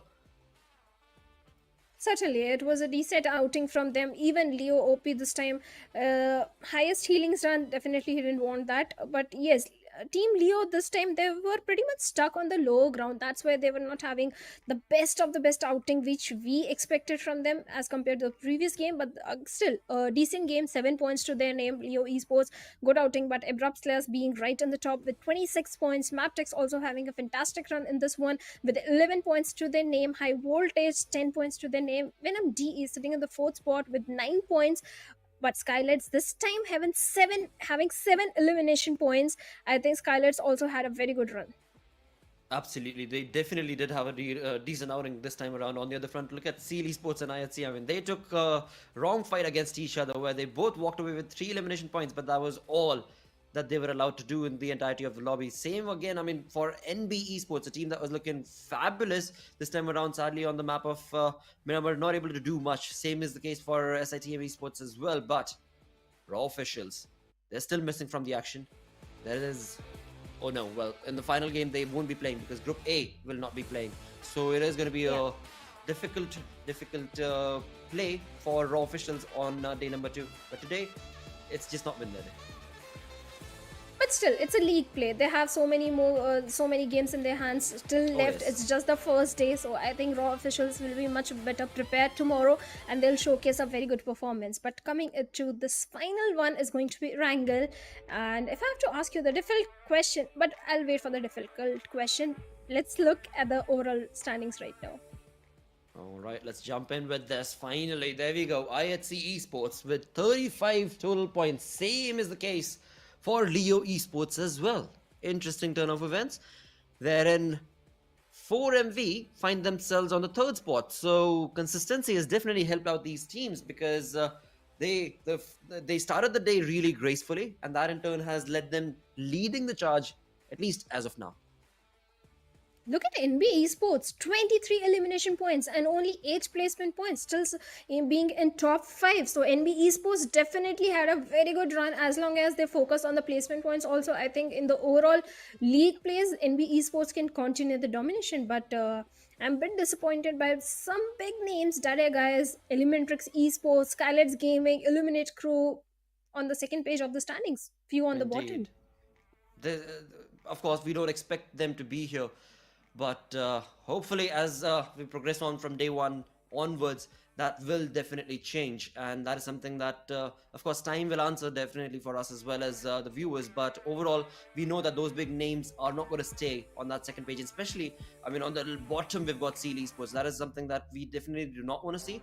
And perhaps the final game could be the deciding one for Esports, and maybe they change their playstyle, maybe they change the way that they want to approach the map of Erangel. Well, could be possible, but right now I think they have lost that confidence because of back-to-back bad games. So I think Yep. after this particular game, I'm still hoping they deliver a good performance. But I think after first day they're going to go home and think what happened wrong, and day number 2 is going to be much more better for them. But now is the time for the prediction, Blotter. Which team you think is Oof. going to get this one? Okay, so interestingly enough, on the map of Miramar, this time around, NB Esports did not do well. Leo Esports, they're not looking sure. Alright, I'm gonna go with the tried and tested and trusted IHC Esports for the win. Okay, you are going with IHC. I'll go with SKYLIGHTZ Gaming because this time SKYLIGHTZ Gaming showed some signs of aggression, and I think this time in the last match, SKYLIGHTZ will be looking forward to do exactly what A+B+C+D did in the previous one. Absolutely, and again, I mean, fingers crossed to both of us so that we may get at least 1 point on our prediction chart. On the other side, I mean, High Voltage also is another team that, you know, has been looking very graceful in terms of the way they've approached the entirety of the day. But there we go, the final game, it is going to be played on Erangel. We've got the one final game, match number 5. And of course, then we'll find out exactly what is going to take place as far as the storyboard is concerned, the leaderboard, because till now, it is going to be, of course, the charge being led by the likes of IHC and the lot. Well, certainly, a few certain teams are definitely leading in every single game. They are dominating in every single game. But I want to see those new teams also coming in and take down the big dogs. But talking about the prediction, well, Blotter, if you remember the last PMPL, I'm used to that big fat zero. Nothing new for me. Well, But well, well, I'm again, this sure is you. just day number 1. This is just day number 1. Keep your fingers crossed, you never know, you never know. And again, it's not just fingers crossed because this is day 1. Slowly and steadily, we'll start understanding the playstyle that's being brought on. And that's the reason why I wanted to bring up the name High Voltage, because of the way that they've been playing. They're looking very good in terms of the way they're wanting to dominate. And they have showcased, you know, they've got what it takes to be aggressive. They've got what it takes to make the perfect rotations.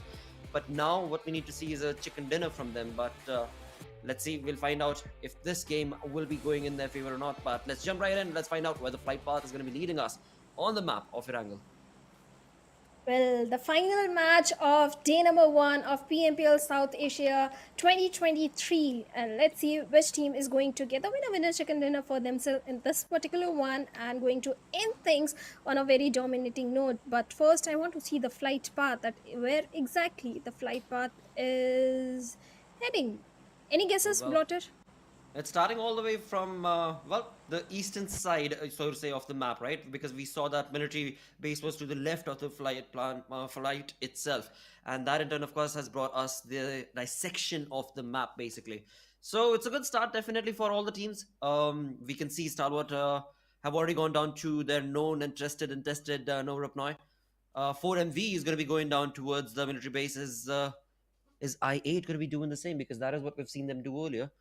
This time around, maybe there'll be a little bit of change coming in from their side. But what I am most curious to see is there a drop clash taking place between any of these teams? Because SITM and NB Esports, they're very, very close.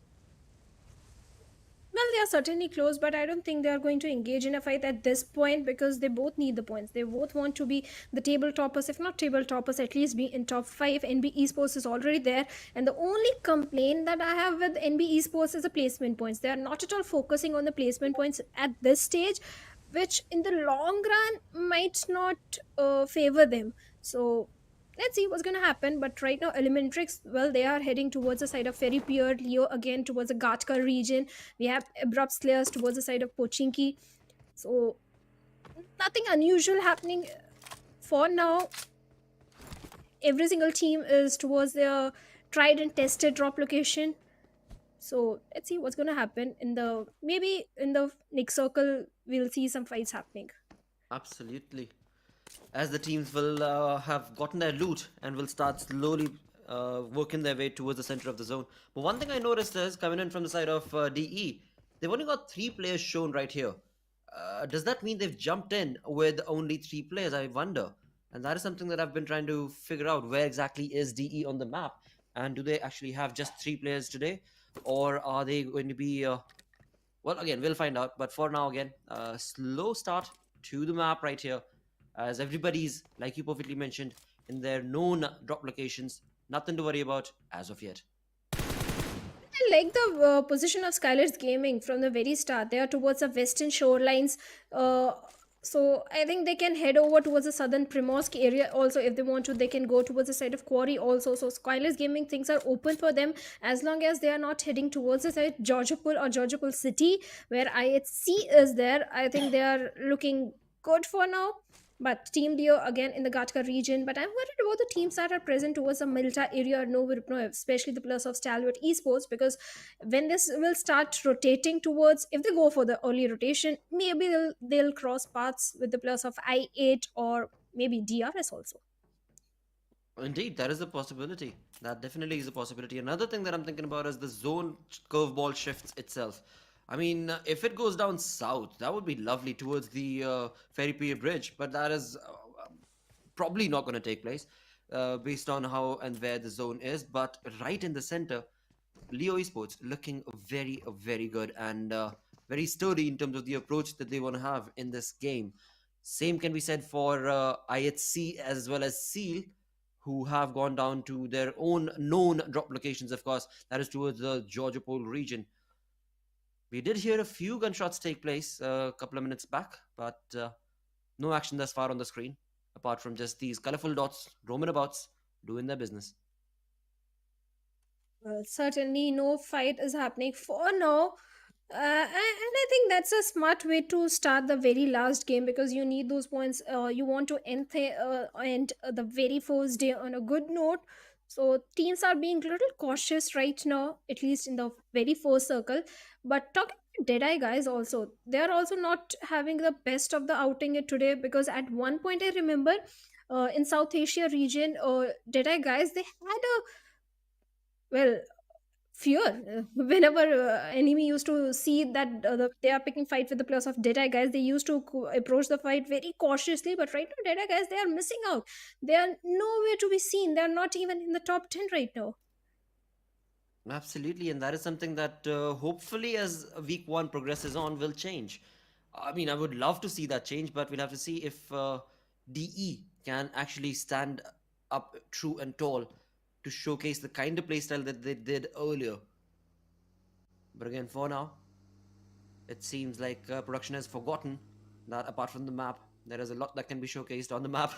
And there we go. We've got Seal Esports up to north towards Georgopol region that we saw them drop towards. And South Georgia, of course, is taken on by IHC. But another thing that I noticed was that Leo, from the center, had started moving towards the positioning of IHC. So I wonder if that will turn into a fight. And yes, look at that, Shadow. We've got 63 players in this lobby. So that means DE is only playing with 3-man army this time. Well, we hope everything is okay. Maybe we don't know what's the reason for the fourth player not showing up because as far as I know, Deadeye is a very serious team. So we hope everything is okay. But talking about IHC and Leo, these are the two top dogs at least for the day number one because they are on the top position. If either of them manage to take the other one down or eliminate them, I think that is going to open things up to topple each other in the overall ranking, I think.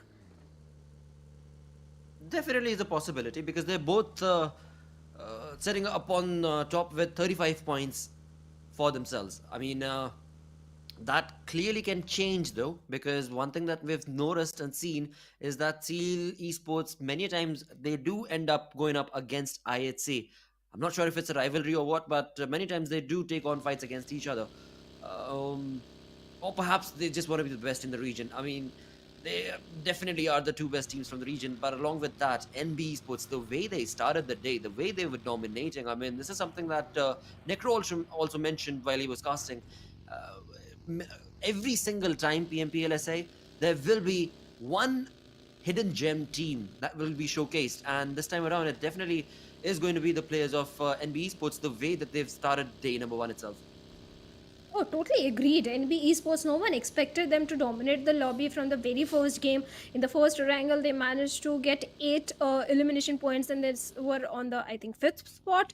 The second game, 14 elimination points. So NB Esports are definitely having a very good run on the very first day. Let's hope they carry forward the same momentum, because time and again we have seen teams perform really good on the first few days and then they start fizzling out. They are not able to find their momentum again because the opponents have a read on you. You are not able to come up with a counter strat against them. So NB Esports, they need to be careful about that thing happening in the later stages, like in the week number 2 or week 3. Definitely. And on the other side of the entire conversation is a team like DEADEYES, guys, that we were talking about earlier as well. Yeah. They have not showcased the prowess that was seen from them earlier. And this time around, of course, jumping into the lobby with just a 3-man squad, perhaps they are going to be facing kind of like a slow-paced game, or maybe not. I mean, based on how On Top Sir is jumping along with the Scarlet in his hand, he definitely wants to go ahead and take on the fight. Maybe he wants to take this fight, or maybe he's just looking for the information, because like you mentioned, Deadeyes are with only 3 players. On top Sir, I like the way every single time Deadeyes players have that Sir in their name. They demand respect. They always demand respect. And On Top Sir is definitely one of the veteran and a very old player from the side of Deadeyes. So I just want to see their dominating performance. I don't know why that is not happening on day number 1, but I hope day number 2 could be theirs, because I've always loved the performance of this team. Oh, most certainly. I mean, DEADEYES guys, they have been a blast in terms of the way that they've approached so many individual lobbies that we've casted with them. But right now, it seems like the 3-man squad is going to be gunning for the loot. No, not entirely sure, because it was it seemed like they were going for the loot, but it's not the case. They're just making a rotation, sticking not too close to any other opponent team, because I8 was right there. Same was the case with Leo Esports as well, while the DE were making this rotation. So let's see where exactly do they hunker down, and are they going to be taking fights, because they've given away their position, that's for sure. Well, certainly they have given away their position, and right now Churu Lavsar was trying to pep a few bullets in the direction of one of the team that is trying to make the rotation. Now they're grabbing the attention. This is not a good thing, especially during the initial stage. If you grab attention of so many teams when the circle is going to throw a curveball, and when you have to go for the rotation, things might not look so good at that particular time. So Red Eyes need to be a bit careful, but they have grabbed the attention of BIT, bad intention. Even bad intention are not having a very good run today. Indeed, they are not looking too good, and that is something that, again, for day 1, we can say so for so many teams. I mean, it's just the way day 1 had to go for these few select unlucky teams, I would say, because some of them are going to be up on top, some of them are going to be down low, and perhaps, like you said, day 2 onwards, things are going to change in terms of the way the teams are going to be pacing themselves in these games. I mean, just today itself, when the day started off, we saw very quick, swift games and very aggressive plays being showcased from the teams. But now, as we move into match number 5, the teams have slowed down the pace of the game a little. Maybe they have realized the importance of the points, the perfect balance between the placement points and the elimination points, because so many teams are having 8 elimination points, 9 elimination points, and only 1 placement points. If imagine they have 10 elimination at the same time, 6 or 5 placement points. But wait a second, hold on to the thought. I see Esports, they find one of the player of Team Seal out there in the open. I think he's going for the rotation, and Rog has been taken out of the lobby. Now see Esports, they have to survive as a 3-man squad, and IHC again starting things off on a very good note. And somewhere else on the map, STE is also facing the wrath of SITM. Indeed, they definitely are. And now it seems like IHC is getting closer and closer to CB Sports' players. They've already taken down 1. But now we'll have to see what exactly is the approach, because we know that this lot is an aggressive bunch, right? I mean, from Godless to IC, they're all absolutely bonkers when it comes to the way that they like to play. But right now, we'll have to see what sort of an approach will CB Sports bring, because this is one team that has not had a good day thus far. In fact, they haven't done anything at all. They're sitting on the last position in the overall ranking, and that is something that, of course, was unexpected from the side of C. But again, changes were going to be showcased in PMPL SA, because when it comes to Seal Esports and their lineup as well, we can clearly see that they've gone through a change as well. Well, definitely, the roster changes definitely affect the performance of the team, especially in big events like PMPL, where pressure is definitely mounting up on the players. But right now, Seal Sunshine finds a perfect knock and gets a confirmation also onto NB Esports player. And looks like NB Esports are also left with only 3 men right now. But I'm not worried about NB Esports. I'm worried about Seal Esports and Seal Aero. Look at that. In a 1v1 close combat with the players of NB Esports gets taken down, and instant confirmation also coming in. And now Seal Esports only having 2 players, but it's a 1v2 situation for the players of NBES Esports. And looks like NB Esports has been eliminated. They were picking fights on the multiple fronts. One of the player was engaged with the players of SKYLIGHTZ Gaming, and one player was engaged with the players of Seal Esports. What was happening? Indeed, they just chewed on a bit too much, and that in turn resulted in them getting eliminated, sadly. But again, I mean, for NB Esports, they started the day really well. It's just as the day progressed on, bad luck perhaps, because they were caught out in the open. That is the biggest flaw in that fight that they took. But apart from that, if you look at the center once again, Mavitex have found themselves the way in the center. But will that help them out? Previous game also we saw the same kind of approach coming in from their side. But we'll have to see if that consistent play from the previous game can continue in this game also. On the northern side though, IHC's rotation right behind Abrupt Slayers, this can turn into quite a chaotic rotation and fight for IHC, Abrupt Slayers, as well as T2K. Even the players of SATM are also looking pretty good. The only team that can be an ugly thorn for them is going to be BIT, Bad Intention. As long as they are careful of Bad Intention, I think SATM are also having a good spot. But right now, the player not in a good position is going to be Gangsta, and he gets taken down by a perfect grenade coming from the side of Alex. Now, Abrupt Slayers only left with only 3 players.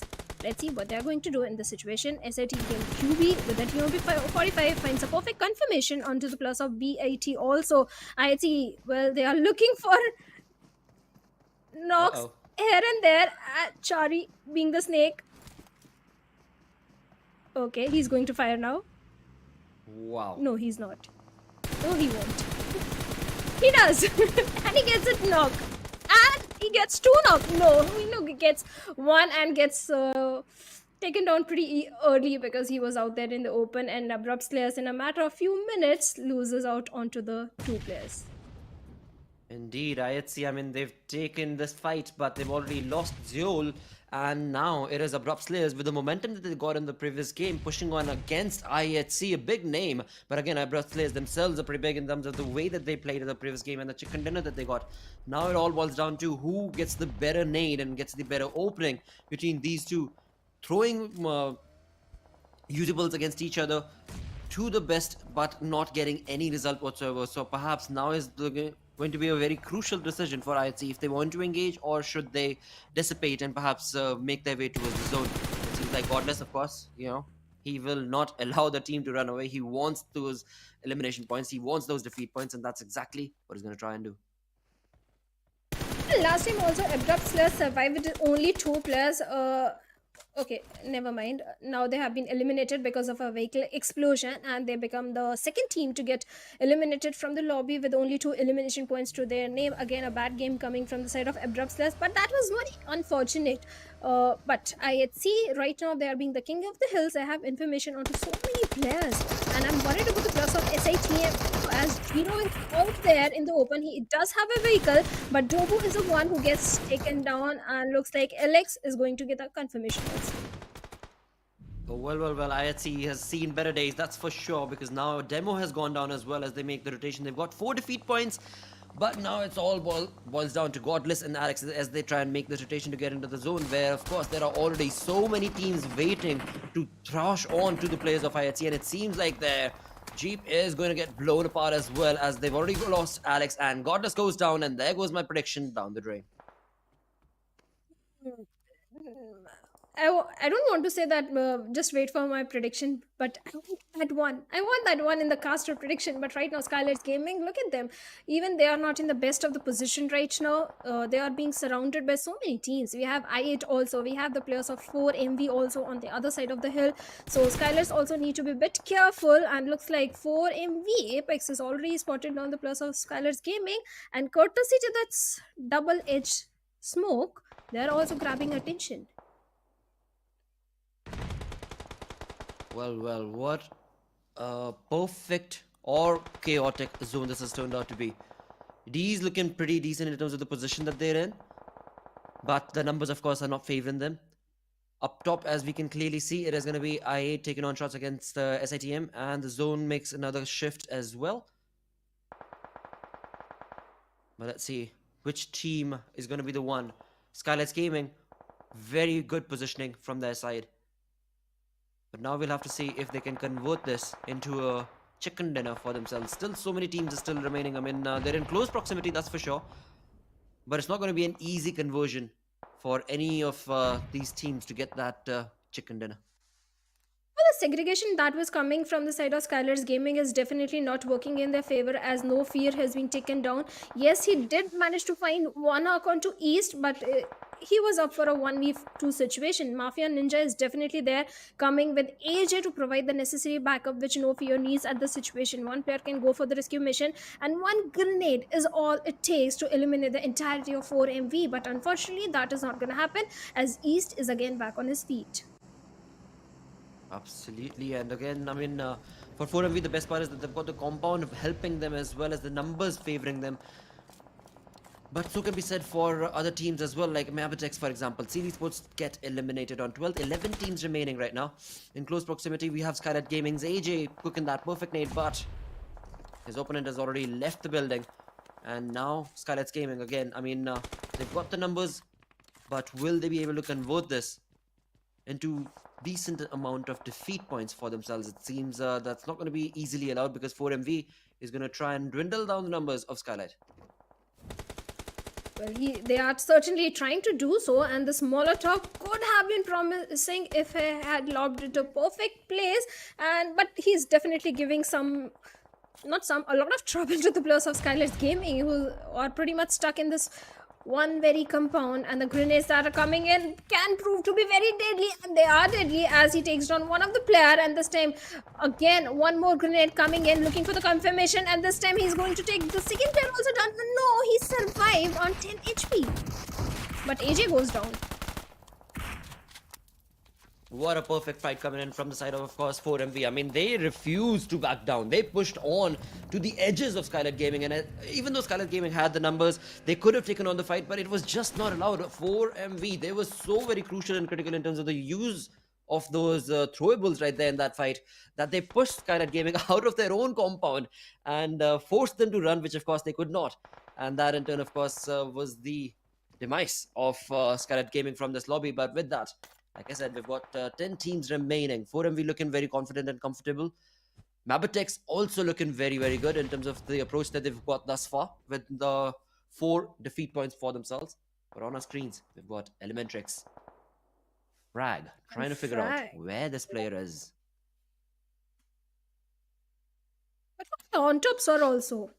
He's also struggling a little bit because of the blue zone, and looks like Frag was not able to find Leo, but he found On Top Sir, and On Top Sir retaliate in a perfect fashion, takes down Frag, gets the confirmation point as well, and now On Top Sir looking very promising, 1 defeat point. For now, he's in a safe spot, but how he's going to transition himself inside the safety net of the circle, that's the main question. Oh, this is looking like a 4MV game. The approach that they've got, the that they've based themselves around, it is looking much in their favor. But all we gotta do and see is, can they do it? Will they be allowed to do it? As of now, DRS Gaming's Delta, it's trying to fish a few defeat points. The zone is such, it's put a lot of stalemate situations in these fights. Either you rush out in the open, which of course no team is dumb enough to do, And if you stick to the edges, well, you definitely extend your survivability, but then it turns into a stalemate, and that's exactly where we're at right now in this game.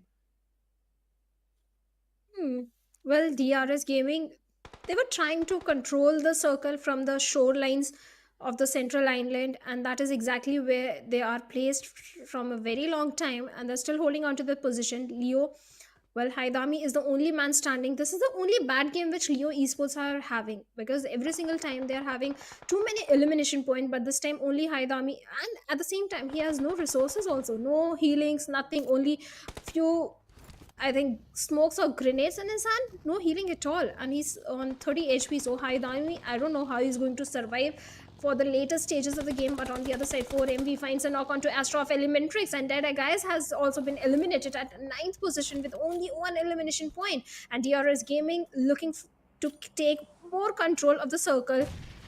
Let's see if they can do so. DRS game.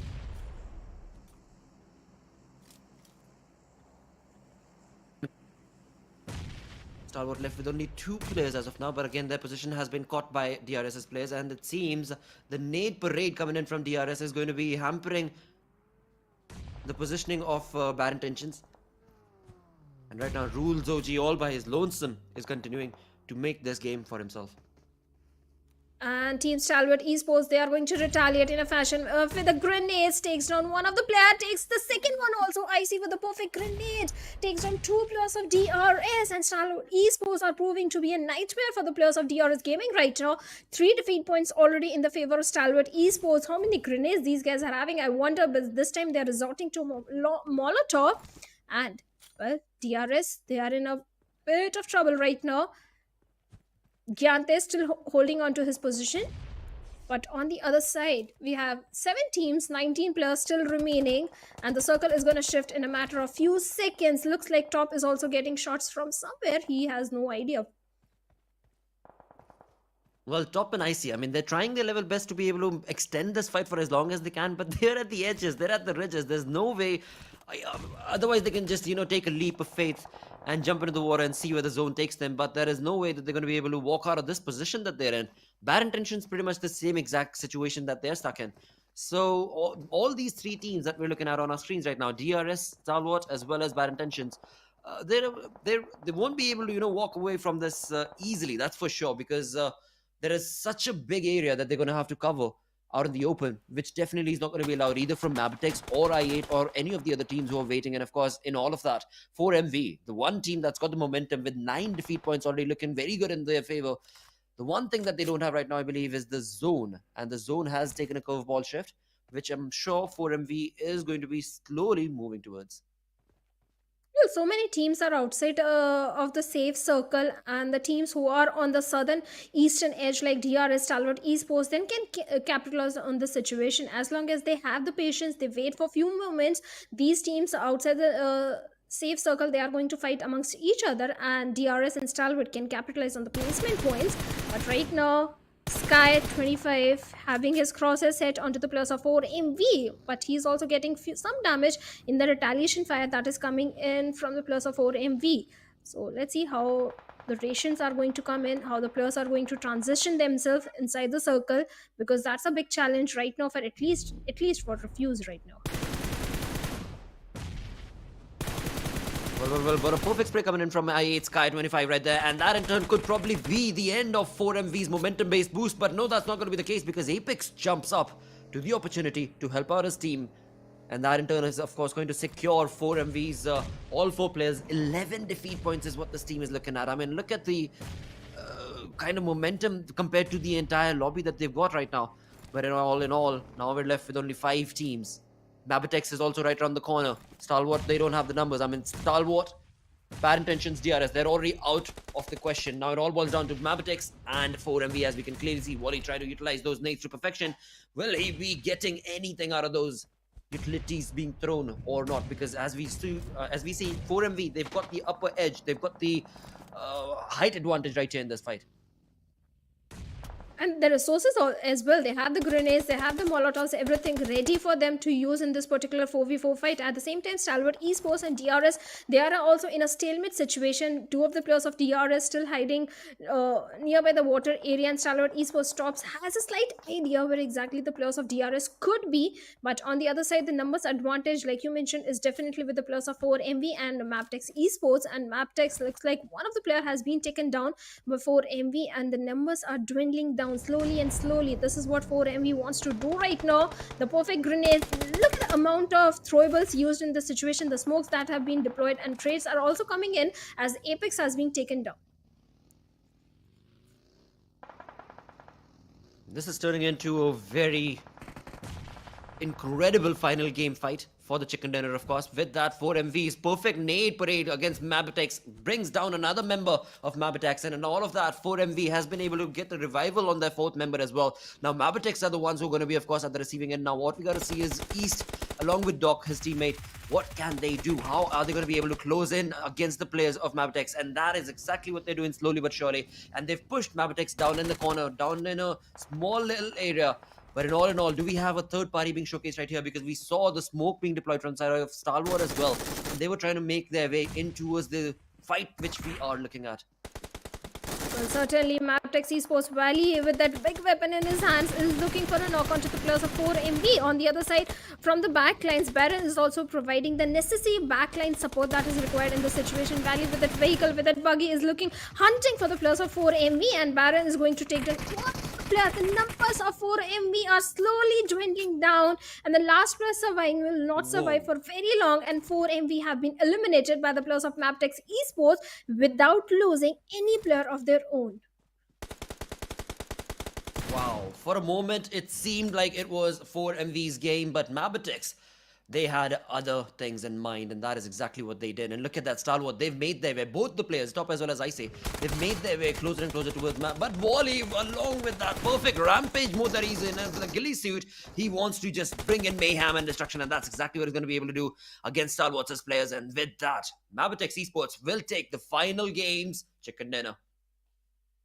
Well, certainly Maptex Esports get a winner chicken dinner for themselves, and also at the same time, I think they are breaking the records of the elimination points of day number 1, having the highest for themselves, 17 elimination points in their pockets. At the same time, 10 placement points make it 27 points in a single game. Well, right now, this is turning into quite an incredible day number 1. The start for PMPL South Asia is exactly what we expected, and that's what the teams have provided us with as well. But of course, this is just the start. Things are going to get a lot more heated up between these teams as well as the lobby. Of course, a few of the teams we are yet to see shine and outshine the competition, but that's absolutely fine. Like you mentioned, I mean, it's just the start. Maybe day 1 jitters. Maybe they're just trying to understand the lobby. But all in all, Mabitex, the way they took that final fight, what an incredible conversion that was. Totally agree. The perfect synergy and the communication that was present between all the 4 players, they managed to take down one of the strong team in the lobby, that is 4MV, without losing any player of their own. The way the grenades were deployed in that particular situation, the way smokes were used, I think that was very impressive. In Maptex, when they started the day, they were not looking very promising. They had, I think, 0 finish points in the very first game. The third game was slightly in their favor, but definitely they are ending the day on a very good note. Absolutely. Well, these are the invited teams after all, so of course we can expect a lot of mayhem from them. But with that, we'll go on that short little break. Stick around.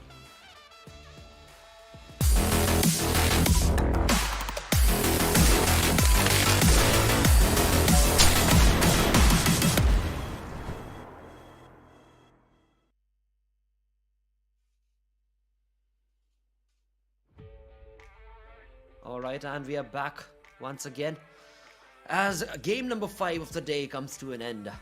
Was that the kind of result you were expecting right there, Shadow? Well, with the change in the point structure, I expected the day to be super aggressive in terms of the elimination points, in terms of the fight that would be happening.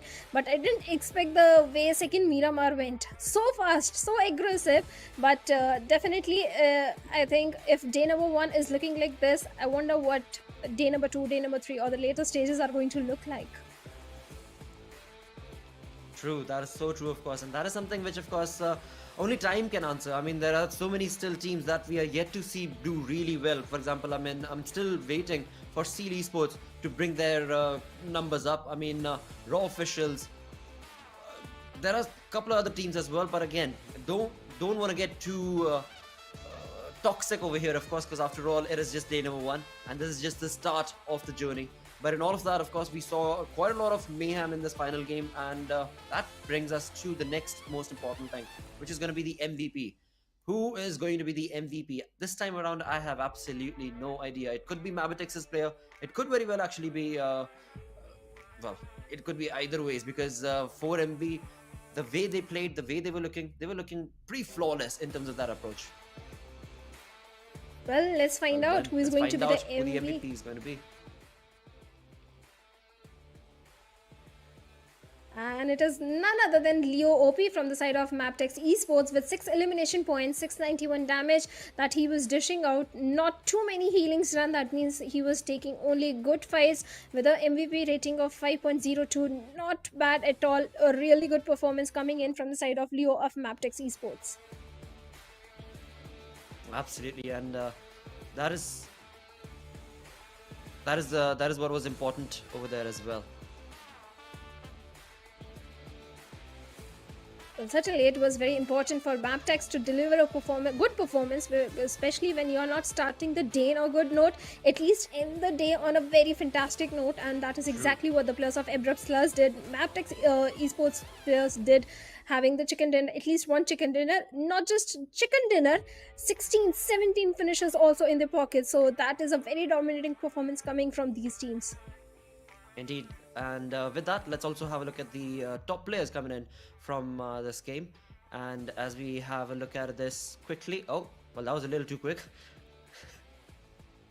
Alright, we move away from the top players and directly jump into, of course, the match ranking itself, where we've got Mabitex walking away with that perfect chicken dinner. 17 total points is what they've accumulated, but look at 4MV, 11 elimination points for them as well. In all of this, again, Stalwart Esports looking very comfortable in the first page. Bad intentions on the first page, that is really well done from their side as well. But of course, in all of that, there were a few teams that did not do so well. Leo Esports, DEADEYES, NV Esports, T2K. Well, certainly, few teams lived up to our expectations. Few teams were not able to find their strong foothold in the very first day. But still, we have so many games coming up. The action is going to last for 3 weeks, and we have the grand finals. So it's a long journey. There are going to be ups and downs. Day number 1 was in the favor of few teams, was not in the favor of few teams. But doesn't matter, because it's just the first day. Absolutely. With that, let's also have a look at the overall rankings and find out how big a change has there been on this page. Yes, there has been a big change where, of course, 4 Miracle Vibes have moved up to the first position with 45 points without a chicken dinner. And at the same time, IHC Esports and Leo Esports, they have managed to get only 4 and 2 points respectively in the last very game. So I think they need to be careful of day number 2. Talking about T2K Esports, they had a decent run on day number 1, 24 points to their name. I8 also had a decent run. Few bad games, few good games, 21 points to their name. But Raw officials, DEADEYES, Seal Esports, Elementary, SKYLIGHTZ, Gaming, they have to put up a good performance on day number 2. Oh, that is so very true. Of course, they have to, they better, because if they miss out on the opportunity from day 2 onwards, then it will be like the boat has sailed pretty much. So of course, we'll have to keep our fingers crossed that they are able to bring that sort of a playstyle tomorrow. At the same point, the teams that are playing really well, again, they're securing themselves for day 5's special bonus game that will be played, of course. And you want to be able to be in the 16 teams who are going to be participating, because the bonus points help you get closer and closer to the finale. Well, certainly the bonus points are the extra points that you can earn that are going to help you in the long run, that are going to help you qualify for the finals. So definitely you want to play that particular game of Weekendy. At the same time, last time when Leavik was there, we witnessed the teams were not having any information about each other on the map of Leavik. That also becomes a surprising factor, because when you don't know anything about your opponent doesn't know anything about you, so you can play your basic classic gameplay. So that could happen in Weekendy. It's going to be full of fun. It is definitely going to be one of those moments, right, where it's like the TDM, like an arcade TDM, because that's what ended up happening with the Livik maps at moments, at times. But again, now we'll be having, well, again, we'll talk more about that once we reach that junction, because this is just day number 1. It is just the start to a long, of course, fest, I think you called it, when the journey started, when day 1 started with Necro. I think you called it no, it's not, it's a festival, right? My apologies. Yeah. And the festival, of course, will continue on for a lot, many more weeks and days to come. Well, certainly it's going to continue, where the teams are definitely going to showcase their best performance, because sometimes you find new teams, even new stars, budding stars in the PMPL. So definitely it's going to be a long journey. But okay, talking about the prediction, this is the part I hate the most, because I never get a correct prediction. And always you get. But this time things are fair. Both have this 0. time we've got nothing. Exactly. This time we've got absolutely zilch. Hopefully that number will change. I mean, but of course, for now it is going to be stuck at 0, as IHC, they were eliminated pretty early. They got what? Only 4 defeat points is what they got, and of course they were just on the run and got eliminated. But of course, with that, our day number 1 also does come to an end.